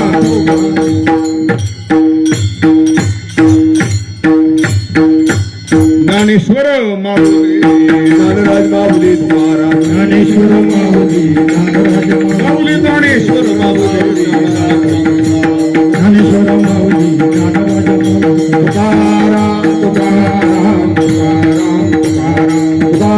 तुकाराम तुकाराम तुकाराम तुकाराम तुकाराम तुकाराम तुकाराम तुकाराम तुकाराम तुकाराम तुकाराम तुकाराम तुकाराम असो या अभंगाचा थोडक्यात शब्दशः अर्थ मी माझ्या अल्पमतीने आपल्या समोर ठेवण्याचा प्रयत्न केला.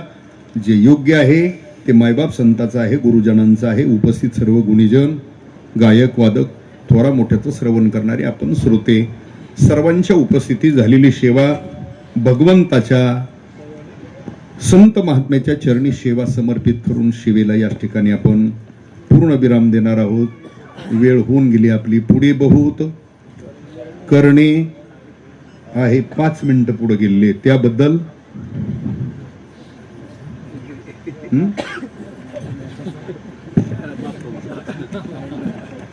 हा. आणि तुमचं थोडं माप बी मोठं आहे ना वाटतं, सोलापुरी माप. आमची 5 किलोचीच पाहिली, तुमची मग मोठंच माप आहे ना थोडं, त्याच्यामुळे 5-4 मिनिटं इकडे तिकडे गेले तर होय दुकानदार. काय नाही, सोलापुरी माप असल्यामुळं 5-10 मिनिटं जास्त गेले तर त्याला दिलगिरी नाही फिलगिरी नाही, गेले तर गेले असं असतं ते. आता एवढं काय तुलून मुलून, आता घरी जर नाही 9:30 वाजता स्वयंपाक झाला तर तुम्ही गप्पच बसता ना तिथं तर काही. हा मग आता 5-10 मिनिटं गेले म्हणून त्याला दिलगिरी नाही क्षमस्व नाही, गेले तर गेले, जातच असतात. जाता जाता आपल्याला पुनश्च एकदा विनंती करतो, आपलं परंपरेचं गाव आहे, म्हणजे मोठ्याची परंपरा आहे आपल्याला, दादांच्या परंपरेचं आपलं गाव आहे. त्याच परंपरेचा वारसा जतन करा, त्याच परंपरेने आपली परमार्थाची वाटचाल करा. ज्ञानोबर आहे तुकोबर आहे यांच्याच विचाराचे पाईक म्हणून आपली वाटचाल परमार्थामध्ये करा. आता परमार्थामध्ये लई इतर नको ती माणसं आलेली, कोणाच्याही नादी लागून आपलं जीवन, पारमार्थिक जीवन बर्बाद करू, पारमार्थिक जीवन वाया घालू. एक तास आहे, आपण ज्याचं श्रवण करतो त्याला कुणाची तरी परंपरा असावी. आपण ज्याचं ऐकतो, ज्याच्या सानिध्यात परमार्थ करतो, त्याला कुणाची तरी परंपरा असावी. तो पायी वारी करणारा असला, नित्यनेम करणारा असला तर त्याचं ऐकूनच होत असतो आपला काय. हा नाही तर दिंड्या तिकडं हे लोकांचे दावसट घेतोय इकडं, त्याचं ऐकून काय होत नसतं. आणि ज्याला परंपराच नाही त्याही भंगऱ्या भुंगऱ्याचं ऐकून काय होत नसतं, तुम्हाला स्पष्ट सांगतो मी. हा म्हणून परंपरा जतन करा. आणि फडकरी परंपरा आहे आपली, सामान्याची नाही. आपण ज्ञानोबराय तुकोबरायचे पायकेत, दादांचे पायकेत, म्हणजे आपलं घराणं खानदानी. कसलं घराणं आहे? मग खानदानी घराण्यातल्या माणसांनी खानदानी घराण्यासारखंच राहिलं पाहिजे, लक्षात ठेवा. हा बोलतोच तुम्हाला. खानदानी घराण्यातली बाई आहे, खानदानी घराण्यातली बाई आहे, तिच्याकडे फार श्रीमंती नसली, फार अलंकार नसले, फक्त मंगळसूत्र आहे तिच्याकडं, पण तरी तिला माहित असतं माझं घराणं कसलंय. असं मनात येतं का नाही? याच्यापेक्षा आणखी सोपं सांगतो. बाजारात जे हिंडत्यात गळा भरून दागिने असते, त्याच्याकडे पाहून भरळून जायची गरज. हा बाजारात गळा भरून दागिने घालून, हा आहे का, हिंडत जरी असली तर खानदानी घराण्यातल्या बाईने तिच्याकडे पाहून भरळून जायचं नसतं. तिने एकच विचार करायचं, ठीक आहे माझ्याकडे बाकीचं ऐश्वर्य नसेल पण माझं घराणं, हा तिच्याकडे सगळं आहे पण बाजार बुनगीच आहे ना. आलं ना लक्षात? तसंच संप्रदायात आहे, ज्याचं घराणं खानदानी आहे. संप्रदायात सुद्धा ज्याचं घराणं खानदानी आहे त्याने कुणाचं काय लौकिक ऐश्वर्य, कोण 50,000 घेऊन कीर्तन करीत, कुणाची 50 लाखाची गाडी, त्याच्यावर भरळून जायची गरज नाही. ते बाजार बुनगच आहे. हे समजा, तुम्ही एकच समजा, मी ज्ञानोबराय तुकोबरायचा पायके, मी दादांचा पायके, धोंडोपंत दादाचा, माझं घराणं खानदानी आहे, मला बाकीच्या बाजार बुनगेची गरज. इतका निष्ठेने परमार्थ करा. आलं लक्षात? म्हणून परंपरेचं गावे, आपल्या परंपरा जतन करा. आणि तुम्ही जतन केलेल्या परंपरा त्या दादांना मान्य असल्या, त्या ज्ञानोबराय तुकोबरायला मान्य असल्या पाहिजेत. बाकीच्यांचे काही खात घासायची गरज नाही. म्हणून कीर्तन सुद्धा परंपरेच्या माणसाची ठेवा इथून पुढं. हा, त्याची बायको काय म्हणली, त्याची सासू काय म्हणली, त्याला काय आणू नका. आलं ध्यान?